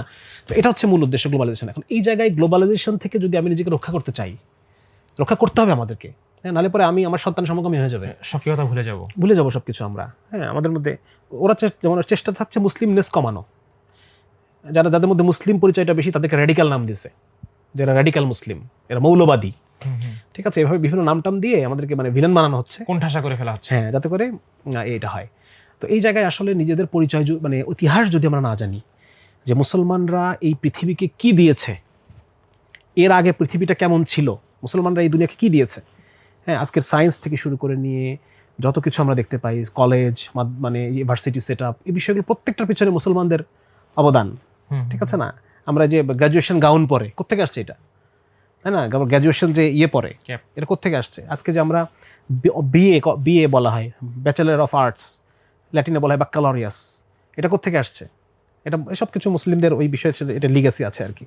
তো এই জিনিসটা যদি আমি না জানি যে মুসলমান সভ্যতা, মুসলিম সভ্যতা পৃথিবীকে কি দিয়েছে, তাহলে পরে তো আমি নিজের এই বিশ্ব দরবারে নিজের জায়গাটা কোথায়, এটা তো আমি বুঝতে পারবো না। আমার মধ্যে আত্মপরিচয় ডেভেলপ করবে না, আত্মমর্যাদাও থাকবে না আমার, এবং আমি নিজের পরিচয়কে ধরে রাখতে পারবো না। দেখেন, আপনি বললেন যে বর্তমান বিশ্ব পরিস্থিতি, ইরান কিভাবে এত রেজিস্ট্যান্স তৈরি করছে? হ্যাঁ, ইরান তো নতি স্বীকার করতে পারতো বিশ্ব মোড়লের সামনে, কেন করলো না? কারণ হচ্ছে ইরানিদের, তারা স্বতন্ত্র পরিচয়কে ধারণ করে, তারা ঐতিহ্যবাহী ইরানি সভ্যতা, মেসোপটেমিয়ান সভ্যতা, সেই সাথে তারা ইসলামের যে লিগেসি, শিয়া ইসলাম যদিও এটা, বাট শিয়া, তারা এই বিষয়টাকে তারা ধারণ করে, এবং এটাকে কেন্দ্র করে তারা নিজেদের স্বতন্ত্র পরিচয়কে ডেভেলপ করছে। এবং তাদের যে হাজার বছরের ঐতিহ্য, ক্ষমতার ইতিহাস, এটা তাদেরকে মাথা উঁচু করে দাঁড়াতে সাহায্য করেছে। তো এটা দেখেন, এই কারণে তাদের এই যে আজকে তারা মাথা উঁচু করে দাঁড়াতে পারছে। এখন আরব বিশ্বগুলো দাঁড়াতে পারে নাই, তারা গ্লোবালাইজেশনে গা ভাসায় দিছে। কিছুক্ষণ আগে কিন্তু আমরা আলোচনা করতেছিলাম যে তারা আরবদের মধ্যে মানে গ্লোবালাইজেশন তারা করতে পারছে, স্বকীয়তা নষ্ট করতে পারছে, মরক্কো থেকে শুরু করে নিয়ে পর্যন্ত, সবখানেই এটা করে ফেলছে তারা। মানে তার মানে ইরান যতটা তাদের নিজেদের ইতিহাস চর্চা করেছে, হ্যাঁ, বর্তমান আরব ততটা নিজেদের ইতিহাসের প্রতি আগ্রহী না। অতটা আগ্রহী না। এবং এটা এটা বাস্তব কথা। যেমন এখন আপনি দেখবেন যে এটা কিন্তু মাঝখানে কথা উঠছে যে সৌদি আরবের পাঠ্যপুস্তকের মধ্যে মহাভারত, রামায়ণের বিভিন্ন গল্প টল্প ঢুকানো হচ্ছে। আচ্ছা। মানে এটা কিন্তু আজকে 2 বছর আগে এরকম একটা বিষয় মানে ব্যাপক আলোচনা হয়েছে এটা নিয়ে। তো এগুলো কেন? হ্যাঁ, এবং এখন দেখবেন যে মিশরীরা তারা ইসলাম পূর্ব তাদের যে ফেরাউনদেরকে তারা সেলিব্রেট করতেছে এখন। আচ্ছা। তারা বলতেছে যে আমাদের যেরকম আমরা মুসলিম না বাঙালি, ওরা এরকম বলতেছে যে আমরা মুসলিম না মিশরি। আচ্ছা। ফেরাউনি কালচার তারা সেলিব্রেট করতেছে। সেদিন একটা দেখলাম যে তারা আরব ভূমিতে লাত এবং উজ্জার মূর্তি ওই মিউজিয়ামে তারা এস্টাবলিশ করছে আর কি এখন পর্যন্ত। তো এই দেখেন মানে মানে নিজেদের পরিচয় এবং বিশ্ব দরবারে মুসলমান হিসেবে নিজের আত্মমর্যাদা, আত্মপরিচয়, অবদান এই বিষয়গুলোকে ক্লেম না করা, স্বীকার না করা এবং এই বিষয়গুলোকে ভিত্তি করে নিজের মধ্যে যে আগ্রহ এবং উদ্দীপনা এটাকে তৈরি করতে না পারা ইরানিরা পারছে। যদিও তারা শিয়া বা আমরা তাদেরকে আহলুল হক মনে করি না, হ্যাঁ না তারা আহলুল হক না তারা, কিন্তু তারা এটাকে কিন্তু পারছে। কিন্তু আমরা আমাদের হক নিয়ে কিন্তু আমরা এই পরিচয় তৈরি করতে এখনো পারতেছি না। তো এই কারণে খুব গুরুত্বপূর্ণ আমাদের ইসলামটাকে, ইসলামের যে প্রকৃত ইতিহাস এই বিষয়টাকে বারবার আমাদের এই তরুণ সমাজের সামনে বা কিশোর বালকদের সামনে উপস্থাপন করা, এটা আমাদের এখন এটা মানে খুব গুরুত্বপূর্ণ কাজ। এবং এটা না জানার ফলে নিজের পরিচয় এবং নিজের জায়গাটা হীনমন্য করে তোলে। হ্যাঁ হ্যাঁ হ্যাঁ, অবশ্যই অবশ্যই অবশ্যই। এবং এই জায়গাটা আমার মনে হয় একটা বইয়ের নাম আমার বারবার মাথায় আসছে, এটা পড়া খুব জরুরি। সেটা হচ্ছে সৈয়দ আবুল হাসান আলী নদভী রাহিমাহুল্লাহর লিখিত খুব বিখ্যাত বই মাযা খাসারাল আলাম ফি ইতিহাদিল মুসলিমিন, মুসলমানদের পতনে বিশ্ব কি হারালো। এটা পড়লে আসলে মুসলিমদের পরিচয়, মুসলিমদের অবদান এবং ইসলাম পৃথিবীতে কতটা জোরালো ভূমিকা রেখেছে ইসলামী সভ্যতা বা বিশ্ব সভ্যতা নির্মাণে, এটা অনেকটা বোঝা যায়। ফলত আমাদের বর্তমান শিক্ষার্থীদের তাদের ক্যারিয়ারের পড়াশোনা শেখা যতটা জরুরি, গুরুত্বপূর্ণ, একই সাথে তার নিজের পরিচয় ধরে রাখার জন্য এবং নিজের মাথাকে উঁচু করে রাখার জন্য ইসলামী ইতিহাসটাও তার জানা ততটাই জরুরি। ফলে এটা না জানার ফলে কি আজকের যুগে কোনো নতুন সালাউদ্দিন আইয়ুবী তৈরি হচ্ছে না, মোহাম্মদ বিন কাসিম তৈরি হচ্ছে না, বা ফাতিহ সুলতান তৈরি হচ্ছে না বলে মনে হয় আপনার? এটা তো আসলে অনেকগুলো কারণ আছে এটার পিছনে। তবে তার মধ্যে একটা কারণ হচ্ছে যে আমরা পশ্চিমা সভ্যতা বা পশ্চিমা আদর্শকে এটাকে দিন হিসেবে গ্রহণ করে নিছি। ব্রিটিশরা যে 1835 সালের শিক্ষা ব্যবস্থা এবং এর পরবর্তী সময়ে আমরা তো ওই শিক্ষা ব্যবস্থারই সন্তান, শুধুমাত্র উলামায়ে দেওবন্দ ছাড়া, হ্যাঁ, বা এই উপমহাদেশের আমরা যারা অন্যান্য শিক্ষায় শিক্ষিত যারা আছি, আমরা ওই ব্রিটিশের যে ডিমুসলিমাইজেশন প্রজেক্ট ওইটারই সন্তান আমরা। তো যার কারণে আমাদের মধ্যে মানে কি বলা যায় এটাকে, ইউরোপ কেন্দ্রিক একটা মুগ্ধতা আছে। ওই যে বললাম ভালো দাস হয়ে ওঠা যায় কিভাবে, ইউরোপের প্রতি মুগ্ধতা, হ্যাঁ, বা ইউরোপের প্রত্যেকটা লাশটা আজও তার খুনিকে ভালোবাসে। ইউরোপ আমাদেরকে শেষ করে দিয়ে গেল, কিন্তু আমরা তাদের প্রতি এখনো মুগ্ধ। হ্যাঁ, ইউরোপ আমেরিকায় যেতে পারলে নিজেকে একটু ইয়ে মনে হয়। তো এই যে বিষয়গুলো আছে, এটার মূলত কারণ এটাই যে আমরা নিজেদের ইতিহাসকে আসলে জানি না, জানলেও ভুলটা জানি, জানলেও ইউরোপের চোখে যেটা ওইটা জানি। এমন কিছুক্ষণ আগে আলোচনা হচ্ছিল যে আমাদের ভার্সিটিগুলোতে ইসলামের ইতিহাস বইয়ে পাঠ্য কোনটা, ফিলিপ কে হিট্টি ওনার লেখা যে হিস্ট্রি অফ আরবস, যেটা যে বইটা, উনি হচ্ছেন আমেরিকার একজন মানে এথনিক্যালি সিরিয়ান, মনে হয় সিরিয়ান খ্রিস্টান, তার লেখা বই হিস্ট্রি অফ আরবস। তাহলে এখানে কি থাকবে? রাইট, তার চোখে আরবটা দেখা হবে, তাহলে মানে মুসলিমদের সভ্যতা একজন খ্রিস্টানের চোখে, ঠিক না? তাহলে এটা তো হলো না, এটা তো বিষয়টা হলো না। তো আসলে আমরা হয় আমরা ইতিহাস জানি না, অথবা জানলেও আমরা শত্রুপক্ষের চোখে আমাদের নিজেদের ইতিহাসকে আমরা জানার চেষ্টা করতেছি। আমরা যদি চাই আজকের যুগে আরেকজন ফাতিহ সুলতান তৈরি হোক, মোহাম্মদ বিন কাসিম তৈরি হোক, তাহলে আসলে কি করা উচিত? এটার জন্য মাল্টিডিসিপ্লিনারি অ্যাপ্রোচ প্রয়োজন। এখানের জন্য মায়ের অ্যাপ্রোচ লাগবে, বাবার অ্যাপ্রোচ লাগবে, হ্যাঁ, দাদার অ্যাপ্রোচ লাগবে, ওস্তাদদের শিক্ষকদের অ্যাপ্রোচ লাগবে, ঠিক আছে না? তো এই পুরো বিষয়টা আসলে যেমন ধরেন আমরা যদি মনে করি যে মানে বাবাও 9টার সময় অফিস করে বাসায় ফিরবে, মাও 9টার সময় অফিস করে বাসায় ফিরবে, তাহলে সন্তান বড় হবে বুয়ার কাছে, বা সন্তান শিখবে মা বাবা দুইজনই মাস্টার্স পাস, সন্তান স্কুলে যাচ্ছে, সেখানে পড়াচ্ছে হয়তো ম্যাট্রিক পাস বা ইন্টার পাস কেউ পড়াচ্ছে। তাহলে যদি ব্যাপারটা এটা হয়, তারপরে আমরা ওই আশা করবো না আর কি। আর যদি ব্যাপারটা এটা হয় যে না, মা এবং বাবা নিজের রোল বুঝে নিয়েছে, নিজের ভূমিকা বুঝে নিয়েছে, এবং সেই অনুযায়ী সন্তানের মধ্যে ছোটবেলা থেকেই, হ্যাঁ, যে তোমাকে সালাউদ্দিন আইয়ুবী হতে হবে, তোমাকে আমি গর্ভে ধারণ করেছি আকসা বিজয় করার জন্য, এইরকম যদি আমাদের চেতনা, হ্যাঁ, মা বাবার মধ্যে বিপ্লবী চেতনা চলে আসে। আমি যেমন মাঝে মধ্যে অনেকে বলে যে আপনারা খেলাফতের কথা বলেন, বই লিখে আর কোর্স বেচে খেলাফত কায়েম করবেন। আমি গতকালকে একটা পোস্টে লিখছিলাম যে না ভাই, খেলাফত কায়েম করবো না, তবে সামনের যে খেলাফত কায়েম করবে তার বাপ মা হয়তো বা এই বই থেকে বা কোর্স থেকেই তৈরি হবে। ইনশাআল্লাহ ইনশাআল্লাহ। তো এই বিষয়টা আর কি, আসলে আমাদের মাল্টিডিসিপ্লিনারি অ্যাপ্রোচ প্রয়োজন সামনে আমাদের, যদি আমরা আইওবি তৈরি করতে চাই। আপনি শুরুতে বলছিলেন না যে ওই যে বয়ঃসন্ধিকাল, আপনি আপনার একটা বইয়ের কথা বলছিলেন এই অবেলায় টিনেজ যেই সময়টা, বয়ঃসন্ধিকাল যদি আমরা একদম ফ্রেমিং করি যে 14 বা 13, 12 থেকে নেই, 12 থেকে 12 থেকে মেয়েদের এই একটু আগে সময়টাই আসে। সে মোটামুটি নিজেকে পরিণত বয়সে আবিষ্কার করে। এই সময়টা থেকে নিয়ে মোটামুটি 24-25 পর্যন্ত এই সময়টায় যদি কেউ নিজেকে হয় সাধারণত যে নিজেকে খুব কনফিউজড লাগে, জীবন নিয়ে একটু কনফিউজড যে আমি আসলে কোন পথে হাঁটছি, কোন দিকে যাচ্ছি, ক্যারিয়ার নিয়ে কনফিউজড অথবা তার পড়াশোনা নিয়ে কনফিউজড, ইভেন অনেক ক্ষেত্রে তার বাবা মার প্রতিও তার প্রচুর হতাশা তৈরি হয়, ক্ষোভ অভিমান তৈরি হয়। এই বয়সের বা এই সময়ের প্রজন্মকে বা শিক্ষার্থীদেরকে আপনি কি পরামর্শ দেবেন? এই বয়সের অনেকে আসে, তাদের সাথে সময় দেই মাঝে মাঝে। তো ওনাদেরকে আমি কয়েকটা জিনিস আমি মানে মূল ফোকাস করি। এক নাম্বার হচ্ছে যে এই যে তোমার যে জীবন, তোমার বয়স এখন ধরেন 15 বছর, এই 15 বছরের তুমি মারা যাবা 75 বছর বয়সে, 60 বছরের একটা জীবন তোমার সামনে আছে, যদি আল্লাহ হায়াত রাখেন। আল্লাহ যদি হায়াত রাখেন, এটা হ্যাঁ। তো এই 60 বছরের জীবনে এই 60টা বছর একটা হচ্ছে তোমার একটা সেন্টার থাকবে, ছাগলের যেরকম খুঁটি থাকে, একটা জায়গায় খুঁটি গাড়া থাকে আর সে আশপাশে খেয়ে বেড়ায়, এর বাইরে সে যায় না। তো একই রকম ভাবে এই তোমার যে জীবনের মধ্যে তোমার একটা খুঁটি, একটা সেন্টার পয়েন্ট থাকবে। এই সেন্টার পয়েন্টটা কি? এটা কি টাকা, এটা কি ক্যারিয়ার, সমাজের সম্মান, নাকি আল্লাহ? এই কয়েক ধরনের সেন্টার হতে পারে, তার মধ্যে এখানে তুমি তোমার সেন্টারটা ঠিক করবা, এক নম্বর পয়েন্ট। 2 নম্বর পয়েন্ট হচ্ছে তুমি এই 65 বছরের শেষে তোমার যে ডেস্টিনেশন, তুমি যখন তোমার এই জীবনের যাত্রাটা শেষ করবা, তুমি কোথায় গিয়ে থামতে চাও, কি হিসেবে এই পৃথিবী থেকে তুমি বিদায় নিতে চাও, সেটাকে তুমি ঠিক করো। কিছু জিনিস সেট করে ফেলতে হবে, সেট করে ফেললা।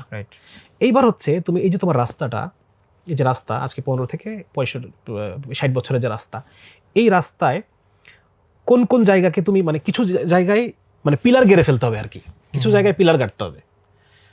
পিলার যেমন একটা আমি উদাহরণ দিই, একজন প্রফেসরের একটা ভিডিও সামনে আসে খুব, যে প্রফেসর ক্লাস নিচ্ছেন, নেওয়ার সময় বলতেছেন যে কিছু বড় বড় পাথর, আর একটু ছোট ছোট পাথর, আরো ছোট ছোট পাথর, বালি, পানি, আর এখানে একটা বোতল। উনি বলতেছেন যে এই সবগুলা এই একটা বোতলের মধ্যে ভরা সম্ভব? আসলে সম্ভব না। তখন উনি বললেন ঠিক আছে, তাহলে উনি প্রথমে করলেন কি, প্রথমে বড় বড় পাথরগুলো দিলেন, এরপরে ছোট ছোট যে পাথরগুলো সেগুলো দিলেন, দেওয়ার পরে ছোটগুলো অ্যাডজাস্ট একটু ঝাড়ি দিলেন, অ্যাডজাস্ট হয়ে গেল, ঠিক আছে না? এরপর উনি বালিটা নিলেন, বালিগুলো দিলেন, একটু ঝাড়া দিলেন, বালিগুলো ফাঁকে ফাঁকে গিয়ে অ্যাডজাস্ট হয়ে গেল। এরপর পানিও দিলেন, পানিটা চুষে নিয়ে অ্যাডজাস্ট হয়ে গেল, সব একটার মধ্যে ঢুকে গেল। তাহলে প্রথম কাজ ছিল বড় বড় পাথরগুলো ঢোকানো। উনি যদি উল্টাটা করতেন, আগে পানি ঢুকাইতেন, তারপর বালি ঢুকাইতেন, তাহলে কিন্তু সব হয়তো না, ঠিক না? তো একই রকম ভাবে আমার লাইফের এই 60 বছরের জীবনের মধ্যে আমি কিছু জিনিস ফিক্সড, তার মধ্যে কি নামাজ। এই বয়সে যদি কেউ আমার কাছে আসে, আমি বলবো দেখো নামাজ হচ্ছে ওই জিনিস যেটা তোমার অগোছালো জীবনকে গুছাই দেবে। কারো যদি জীবনটা মনে হয় আমার জীবনটা অগোছালো, আমার মা আমার কথা শোনে না, বাবা আমার কথা শোনে না, যা চাচ্ছি সেটা হচ্ছে না, হ্যাঁ যেভাবে চাচ্ছি সেভাবে হচ্ছে না, যখন চাচ্ছি তখন হচ্ছে না, সব এলোমেলো হয়ে গেছে, তুমি নামাজটা ঠিক করো, আল্লাহর সাথে তোমার সম্পর্ক ঠিক করে ফেলো, বাকিগুলো আল্লাহ গুছাই দেবে। একইভাবে ওই পাথরের মতো। তো একজন ইয়াং একটা ছেলে, সে যদি তার শুধু 5 ওয়াক্ত নামাজটাকে সে ফিক্স করছে, আর বাদ বাকি কাজগুলোকে অ্যাডজাস্ট করে নিছে ভিতরে, তার সব সুন্দরভাবে হয়ে যাবে, তার সব রুটিন হয়ে যাবে। এবং নামাজ কিন্তু আসলে একটা দিনকে অনেক শৃঙ্খলাবদ্ধ করে। ইটসেলফ আমার মাথার মধ্যে শৃঙ্খলা রয়েছে যে আমার এখন নামাজ যেতে হবে, হ্যাঁ আমার কখন আজান পড়বে আমি নামাজ যাবো, আমার শৃঙ্খলা মাথার মধ্যে সেট করা, ঠিক না? এটা হলো একটা। আর 2 নম্বর হচ্ছে তাকে আমি বলবো যে তোমার কিছু ডিস্ট্রাকশন আছে, তোমার এই 60 বছরের চলার পথে কিছু খাদ, এই খাদগুলো তোমাকে চিনতে হবে। যদি তুমি খাদ না চেনো, খাদে পড়ে যাও, এটা হয়তো উঠতে পারবা, অনেকে উঠতে পারে না, প্রচুর ছাত্র সুইসাইড করে প্রতি বছর, অনেক ছাত্র মাদকাসক্ত হয়ে যায় আর উঠতে পারে না ওখান থেকে। কিন্তু তুমি যদি উঠতে পারো, তারপরে তোমার জীবনের অনেক এনার্জি খরচ হয়ে যাবে, অনেক সময় খরচ হয়ে যাবে, 60 বছরে তুমি যেখানে যেতে চাইছিলে ওখানে পারবা না যেতে। সুতরাং এইগুলো তোমাকে চিনতে হবে এবং এগুলো থেকে দূরে থাকতে হবে। এগুলো থেকে যদি দূরে থাকতে পারো, তাহলে আশা করা যায় যে তুমি নিজেকে যেখানে দেখতে চাও হয়তো সেখানে দেখতে পাবা। তাহলে কয়েকটা একটা তাকে সেন্টার ঠিক করতে হবে, তার গোল ঠিক করতে হবে, আর মাঝখানে কিছু ফিক্সড জিনিস ঠিক করতে হবে যে এখান থেকে আমি নড়বো না। একটা হচ্ছে 5 ওয়াক্ত সালাত, আর 2 নম্বর হচ্ছে কোনটা করলে আল্লাহ খুশি, কোনটা করলে আল্লাহ বেজার হন, এই জিনিসগুলো ফিক্স করে ফেলবো। এটা ফিক্স মানে ফিক্স, গেড়ে ফেলছি। আরেকটা জিনিস মনে হয় দরকার ভাই, যেহেতু তার বয়সটা অল্প, ফলে এই ফিক্স করা বা আপনি যেগুলো বললেন সেটেল করা, এই টাইপের ম্যাচিউরিটি সম্ভবত তার মধ্যে থাকার কথা না, যদি থাকে সেটা খুব রেয়ার কেস। সেক্ষেত্রে মনে হয় তার একজন ফিক্সড মেন্টর থাকা দরকার। এক্স্যাক্টলি, মেন্টর থাকা দরকার, যে আমি যাই করব ওনার সঙ্গে পরামর্শ করে করব, তার কথার বাইরে আমি যাব না। নিজের মানে খেয়াল খুশি মতো করবে না সে, অবশ্যই একজন মেন্টরের সহায়তা, অভিভাবক দরকার। এটা বাবা হতে পারে, বাবার সাথে একটু গ্যাপ থাকে। আমি ওই এই অবলায় বইতে লিখছি যে তুমি মেন্টর হিসেবে তোমার দুলাভাই, মানে যার সাথে তোমার এজ গ্যাপ কম, আবার সে এজ গ্যাপ এবং মেন্টাল গ্যাপও কম, হ্যাঁ মেন্টাল গ্যাপও কম, কিন্তু সে তার মানে ম্যাচিউরড, হ্যাঁ, বা ছোট মামা, হ্যাঁ, ছোট চাচা, ঠিক আছে, বড় দুলাভাই, কোনো ক্ষেত্রে বড় ভাইও হতে পারে, বড় ভাই, এরকম কাউকে খুঁজে নেওয়া। কিন্তু আমাদের ক্ষেত্রে যেটা হয় আসলে আমাদের বাচ্চারা তাদের বন্ধু বান্ধবদেরকে বড় মেন্টর মনে করে। এই সমস্যা, এখানে সমস্যা। বন্ধু তো আমার মতোই মূর্খ, আমি যেরকম জানি না ও জানে না, এক কানারে পথ দেখালে যেটা হয় আর কি। সামনে ভাই এসএসসি পরীক্ষা, এইচএসসি পরীক্ষা, এই পরীক্ষার্থীদের জন্য আপনার প্র্যাকটিক্যাল কোনো সাজেশন আছে কিনা? পরীক্ষার্থীদের জন্য বইয়ে বিস্তারিত অনেক কিছু লিখছি আর কি, মানে একটা পরীক্ষার খাতা কিভাবে লিখতে হয়, তারপর হচ্ছে আপনার পরীক্ষার আগ মুহূর্তে কিভাবে, শেষ মুহূর্তে প্রিপারেশনগুলো কিভাবে নিতে হয়, এরকম অনেক আলোচনা এই শিক্ষার্থীদের ক্যারিয়ার ভাবনা বইয়ের মধ্যে আছে। বাট এখন যাদের সামনে পরীক্ষা, যদি হয়তো মাসখানেক হয়তো সময় আছে, যারা এখন 9-10-এ পড়ে, তাদের উদ্দেশ্যে একটা জিনিস কথা, সেটা হচ্ছে যে স্কুলের সাথে সাথে সিলেবাস শেষ করলে হবে না। মানে ওখানে আমি আমার বইয়ের মধ্যে লিখছি যে কিভাবে তুমি 3 থেকে 4 বার তোমার সিলেবাস শেষ করতে পারো, আচ্ছা, যেটা স্কুলের সাথে সাথে গেলে হবে না। মানে এটা পড়তে গিয়ে পাইছি আর কি আমি, কিন্তু আমাকে যে এই পরামর্শ কেউ দেয় নাই, যদি দিত আমার লাইফটা একটু অন্যরকম হতে পারতো আর কি। যাই হোক, সবই আল্লাহ তাআলার ফয়সালা, বাকিটা আপনি তো সাকসেস, আলহামদুলিল্লাহ। সাকসেস তো মরার পর বোঝা যাবে। আচ্ছা, এটা গেল। তো যারা এখন এসএসসি পরীক্ষা দিবে তাদের উদ্দেশ্যই হচ্ছে যে তোমরা এখন নতুন কোনো কিছু আর না পড়ে, যাদের 1 মাস বাকি, কথার কথা, নতুন কোনো টপিক আর না পড়ে যা আগে পড়েছো এগুলোই তুমি আরো 2 বার 3 বার যতবার পারো রিভিশন দাও। কারণ এখন নতুন কোনো টপিক মানে পড়লে এটা আসলে এফেক্টিভ তো হয় না। 2 নম্বর হচ্ছে যে যেটা ভালো পারতাম ওটাও আর ওই পরিমাণ ভালো হয় না। তো যার কারণে এখন মানে যত পারো রিভিশন দাও। হ্যাঁ, আর পরীক্ষার খাতা সুন্দর করার জন্য কিছু বিষয় আছে। মানে আমি তো এখন টিচার, আমি যখন ছেলেদের মেয়েদের খাতা দেখি, তো আমি নিজের সাইকোলজি থেকে আমি তখন ওদের ওটা লিখছি যে কিভাবে, মানে টিচারের সাইকোলজি কিভাবে কাজ করে। তুমি যে খাতাটা লিখছো, এই খাতাটা একজন টিচারের সামনে যখন পড়বে, উনি তখন কিভাবে তোমার মার্ক বেশি দিবে, কিভাবে মার্ক কমে আসবে, এই বিষয়গুলো আমি ওখানে আলোচনা করছি। তো এটা একটা খাতার ক্ষেত্রে কিছু পরামর্শ আছে। আর যারা এখন 9-এ বা 10-এ উঠলো, তাদের ক্ষেত্রে পরামর্শ হচ্ছে যে তোমরা স্কুলের সাথে সাথে আগাবা, এই চিন্তা করো না। এবং এটা করা যায়, এখন অনেক অনলাইন রিসোর্স আছে, অনেক বিষয় আছে, মানে একটু অ্যাডভান্স থাকা আর কি, হেল্প নেওয়া যায়, অনেক বিষয় আছে। হ্যাঁ, সেগুলো কিভাবে ব্যবহার করে আমি স্কুলের আগেই শেষ করতে পারি এবং পরীক্ষার আগে আমার 2-3 বার শেষ হয়ে যাবে। তো সেক্ষেত্রে পরীক্ষাটা আবার ভিন্ন রকম হবে, তাই না? তো এটা তাই আর কি, পরামর্শ এটাই। আর হচ্ছে পরীক্ষা কেন্দ্রে কিছু বিভিন্ন স্ট্রেস থাকে, এই স্ট্রেস থেকে বাঁচার জন্য ঘুমটা ভালো হওয়া দরকার। ঘুম ইজ এ পার্ট অফ পড়াশোনা। এখনকার এটা আধুনিক রিসার্চ কিন্তু, যে ঘুম পড়াশোনার অংশ, আবার খেলাধুলা এটাও পড়াশোনার অংশ। আচ্ছা, খেলা কিন্তু ভাই ডিজিটাল খেলা না, ডিজিটাল ঘাম ঝরতে হবে। সেই জন্য যারা এখন পরীক্ষা দিবে তাদের উদ্দেশ্যই থাকবে যে এখন তো স্ট্রেসের টাইম, ঘুমটা ঠিক রেখো। আর হচ্ছে একটু গায়ের ঘাম ঝরাইও। কিভাবে ঝরাইবা তোমার ব্যাপার, তুমি দৌড়াইতেও পারো, ওই কি বলে রানিং মেশিন, যেটা ট্রেডমিলে দৌড়াইতেও পারো, আবার কোনো খেলাধুলা করতে পারো। একটু ঘাম ঝরাইলে পরে স্ট্রেস কমে, মানে ব্রেনটা ফ্রি থাকে আর কি। ভাই, আপনার বইয়ের প্রসঙ্গ যেহেতু এলো, আমরা আমাদের অনুষ্ঠানের একদম শেষ মুহূর্তে চলে এসেছি, যেহেতু বইয়ের প্রসঙ্গটা এলো, আপনার বইটা সম্পর্কে একটু বলতেন, বইটা কেন এবং কাদের জন্য?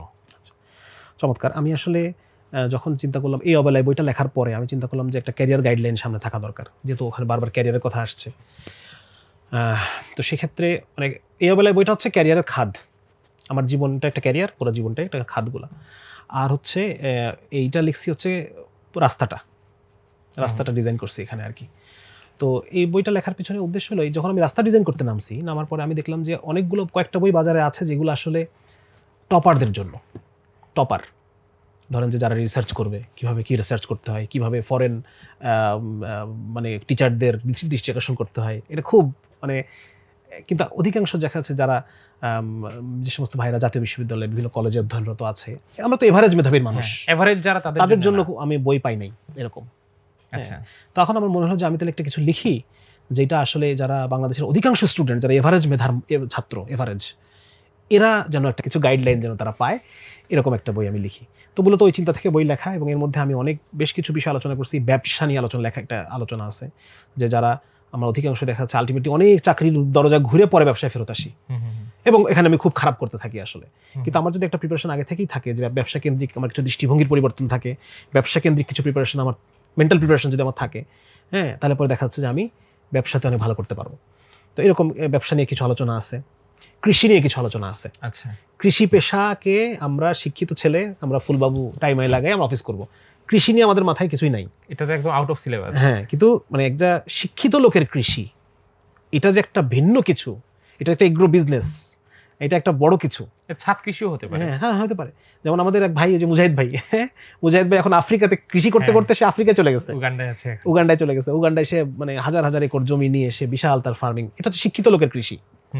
তো এই বিষয়টা আমি বাচ্চাদের সামনে উপস্থাপন করছি, যে কৃষি পেশাটা এটা মানে একটা গুরুত্বপূর্ণ একটা পেশা, হালাল পেশা, গুরুত্বপূর্ণ একটা পেশা, এবং এটা শিক্ষিত ছেলে যখন কৃষি পেশায় যাবে, তখন সেটা অন্য কিছু হবে, সেটা আর চাষবাস থাকবে না। তো এই বিষয়টা আলোচনা আছে। এবং 2-3 নম্বর হচ্ছে আমি আলোচনা করছি যে চাকরির পড়াশোনার ক্ষেত্রে আসছে পাঠ্যপুস্তকের বাইরে। পাঠ্যপুস্তকের মধ্যে কিছু পড়াশোনা আছে, যে পাঠ্যপুস্তকের পড়াটা কিভাবে পড়লে পরে এটা ম্যাক্সিমাম রিটেইন হতে পারে, সবচাইতে বেশি আমি স্মরণ রাখতে পারবো, পরীক্ষার খাতায় ভালো ডেলিভারি দিতে পারবো, পরীক্ষার খাতাটা কেমন হবে, ইংরেজি বিষয়ে আমি কীভাবে নিজেকে এক্সপার্ট করব, তারপর হচ্ছে বাংলা একটা লেখা, এটার ক্ষেত্রে আমি কীভাবে নিজেকে ডেভেলপ করবো, এরকম বিভিন্ন বিষয় আসছে। আর হচ্ছে পাঠ্যপুস্তকের বাইরের পড়াশোনাকে আমি কীভাবে নিজেকে ডেভেলপ করব। কারণ চাকরিতে যখন আমি যাই, তখন আমার অধিকাংশ জিনিস যেটা আমার কাজে লাগে, আমার প্রমোশনে কাজে লাগে, সেগুলো সব পাঠ্যপুস্তকে থাকে না। ঠিক আছে না? একটা ক্লায়েন্ট কীভাবে ডিল করতে হবে, এটা কি পাঠ্যপুস্তকে তো থাকে না। এটা ভিন্ন একটা স্কিল, বাস্তবমুখী জ্ঞান। তারপর ধরেন যে আমি যে কথা বলতেছি, আমার হাত জেস্চারগুলো কিভাবে ইউজ করতে হয়, এই বিষয়ে নিয়ে আলোচনা আছে। কিভাবে আমি একজন ভালো পাবলিক স্পিকার হতে পারবো, কিভাবে আমি কি বলা যায় এটাকে, ডায়েরি লেখা, এই অভ্যাসটাকে কিভাবে আমি আমার মানে ভবিষ্যৎ গঠনে ইউজ করতে পারি। তারপর ধরেন যে এরকম বিভিন্ন আলোচনা যেটা পাঠ্যপুস্তকের বাইরের। এই যে সাধারণ জ্ঞান আমি নলেজটা কিভাবে ডেভেলপ করবো, বিসিএস তো সব এইগুলাই হাবিজাবি জিনিস, এইটা কিভাবে আমি ডেভেলপ করবো নিজের মধ্যে, এরকম প্রচুর আলোচনা এখানে করছি। আর হচ্ছে লাস্টে এটা আগের একটা বই আছে মুমিনের ক্যারিয়ার ভাবনা, ওটার একটা সামারি আমি ওখানে অ্যাড করে দিচ্ছি শেষে, যাতে করে ক্যারিয়ার সম্পর্কে ধারণাটা স্পষ্ট থাকে সবার। এই বিলাই আর কি বই মূলত। এটা শিক্ষার্থীদের জন্য যারা নিজেকে এখন ডেভেলপ করছে, আশা করি এটা তাদের একটা কি বলে এটাকে, মেন্টর যার নাই তার একটা মেন্টর হিসেবে বইটা হয়তো কাজ করে ইনশাআল্লাহ। এবং আরেকটা বিষয় হচ্ছে, এটা শুধুমাত্র, যদিও এটা আমাদের ইসলামিক বইয়ের একটা পডকাস্ট, বাকি এটার থেকে কোন একজন অমুসলিম উপকৃত হতে পারবে। আচ্ছা, কারণ মোস্ট অফ দ্য টপিকে আমি এখানে ইসলামকে আনি নাই। এখানে আমি মানে যে কেউ এই বইটা পড়লে পরে এখানে সে উপকৃত হতে পারবে, মানে অ্যাজ এ স্টুডেন্ট। একজন অমুসলিম উপকৃত হতে পারবে, একজন প্র্যাকটিসিং মুসলিম বা সেকুলার যে থাকে সে উপকৃত হতে পারবে। এটা থেকে যে কখনো কোনো ক্যারিয়ার করবে না, গৃহিণী হবে, সে উপকৃত হতে পারবে। যে বিজনেস করতে চায় সে উপকৃত হতে পারবে। সে এখান থেকে কিছু খোরাক পাবে। আবার হচ্ছে ধরেন যে এখানে ক্লাস 5-6 থেকে বাচ্চা থেকে শুরু করে যদি varsity first year, second year, third year, এরকম মানুষ এখান থেকে উপকৃত কিছু না কিছু পাবে আর কি ইনশাআল্লাহ। কারণ আসলে তো এই ধরনের বই বারবার লেখার সুযোগ নাই আমার অন্যান্য টপিকে লিখতে হয়। তো এটা একটা যেহেতু লিখছি, সব একবার লিখে সবার জন্য উপযোগী হয়। প্রিয় দর্শক শ্রোতা, ডাক্তার শামসুল আরেফিন শক্তি রচিত শিক্ষার্থীদের ক্যারিয়ার ভাবনা এই বইটি প্রকাশ পেয়েছে চেতনা পাবলিকেশন থেকে। আপনারা বইটি অর্ডার করতে ভিজিট করতে পারেন রকমারি.com। শক্তি ভাই, আমরা আমাদের পডকাস্টের একদম শেষ মুহূর্তে চলে এসেছি। এই বইটার কি আর কোনো সিকুয়েল লিখবেন? না, ক্যারিয়ার নিয়ে আর বই লিখবো না। এর আগে একটা মুমিনের ক্যারিয়ার ভাবনা, এটা শিক্ষার্থীদের ক্যারিয়ার ভাবনা, এই দুটো আর পরবর্তী কি বই আসতে পারে? এরপরে এখন যে বইটা নিয়ে কাজ করছি, এটা ফিলিস্তিন নিয়ে একটা বই নিয়ে কাজ করছি। বইটার নাম আমি রেখেছি আর কি, ফিলিস্তিন ভুলে ভরা অঙ্ক। মানে অঙ্ক যখন হিসাব মিলে না, তখন দেখা যায় পিছনে অনেক ভুল করে আসছি আমি, একটা ভুল থেকে আরেকটা ভুল, একটা ভুল থেকে আরেকটা ভুল, সরল অঙ্কের মতো। আমার মনে হচ্ছে সরল অঙ্ক হয় রেজাল্ট হয়তো 0 অথবা 1, আমরা কিন্তু যখন দেখা যায় একটা বিচ্ছিরি রেজাল্ট হয়েছে, তার মানে পিছনে আমি একটা ভুল করে আসছি। তো এরকম আমরা মুসলিম উম্মাহ আমাদের ইতিহাসে কি কি ভুল করলাম, যেটার মাসুল আজকে আমাদেরকে ফিলিস্তিন দিয়ে দেওয়া লাগতেছে। তো এই বিষয় নিয়ে বইটা আমি লেখার চেষ্টা করতেছি ইনশাল্লাহ। এটা আরেকটা বইয়ের কাজ চলতেছে, এটা হলো পরাণবন্দি বইটা ছিল, এটা পরাণবন্দি 2 একটা কাজ শুরু Sequel করছি। আসতে পারে। হ্যাঁ, এটা একটা কাজ শুরু করছি। ইনশাআল্লাহ। আর হচ্ছে আরেকটা বইয়ের কাজ, মানে একসাথে ৩-৪টা বইয়ের কাজ চলে, যেটা শেষ হয় আরকি। আরেকটা বই নিয়ে কাজ চলবে, এটা একটু জানায় রাখি সবার উদ্দেশ্যে। সেটা হচ্ছে একটু আগে আপনি একটা বইয়ের নাম বলছেন যে আম মুসলমানদের পতনে বিশ্ব কি হারালো। হুম, হুম, হুম। তো লিখছেন হচ্ছে সৈয়দ আলী হাসান নদভীর মতো মানুষ। হুম, হুম। ঠিক আছে? আমি অত বড় মানুষ না, আমি খুব ছোট একজন মানুষ, আমি আলেমও না। কিন্তু আমি আমার নিজস্ব ক্ষুদ্র সামর্থ্য দিয়ে আমি একটা বইয়ের কাজ হাতে নিয়েছি। আপনার কাছে দোয়া চাই। সেটা হচ্ছে যে মুসলিম উম্মার বিজয়ে বিশ্ব কি পাবে? ইনশাআল্লাহ খুব চমৎকার টপিকের বই হবে এটা। আবার যদি মুসলিমরা বিজয়ী হয়, এই পৃথিবী কি, কি পেতে যাচ্ছে? তো এই বিষয়টা নিয়ে আমি কাজ হাতে নিয়েছি। হয়তো আমার বছর ২ এক সময় লাগবে। আপনার একটু দোয়া, সবার কাছে দোয়া চাই। আপনারা একটু দোয়া করবেন আল্লাহর কাছে, আল্লাহ যেন আমাকে ২ বছর আমাকে হায়াত দেন, সুস্থতা রাখেন। তৌফিক দেন। হ্যাঁ, এবং তৌফিক দেন। আল্লাহ পাক আপনাকে সামর্থ্য দান করেন, তৌফিক দান করেন, যেন আমিন, আমিন। আপনার মাধ্যমে মুসলিম উম্মাহ আরো বেশি উপকৃত হতে পারেন। প্রিয় দর্শক শ্রোতা, আমরা লম্বা সময় পর্যন্ত আমাদের আজকের অতিথি ডাক্তার শামসুল আরেফিন শক্তি ভাইয়ের সঙ্গে বিভিন্ন বিষয় নিয়ে আলাপ করেছি। আপনারা সেগুলো শুনেছেন। ধৈর্য ধরে পুরো সময়টা আমাদের সঙ্গে থাকার জন্যে আপনাদেরকে জানাই অসংখ্য মোবারকবাদ। আশা করছি আবারও পরবর্তী কোনো এপিসোডে আপনাদের সঙ্গে দেখা হবে। আজকে এখানেই শেষ করছি। আসসালামু আলাইকুম ওয়া রাহমাতুল্লাহ। আসসালামু আলাইকুম ওয়া রাহমাতুল্লাহি ওয়া বারাকাতুহু। 6 লক্ষাধিক পণ্য আর অসংখ্য সুবিধা নিয়ে আস্থার রকমারি আপনার দৌড়ে। যা কিছু দরকারি সাথে আছে রকমারি। বই ও পণ্য অর্ডার করতে ভিজিট করুন এখনই।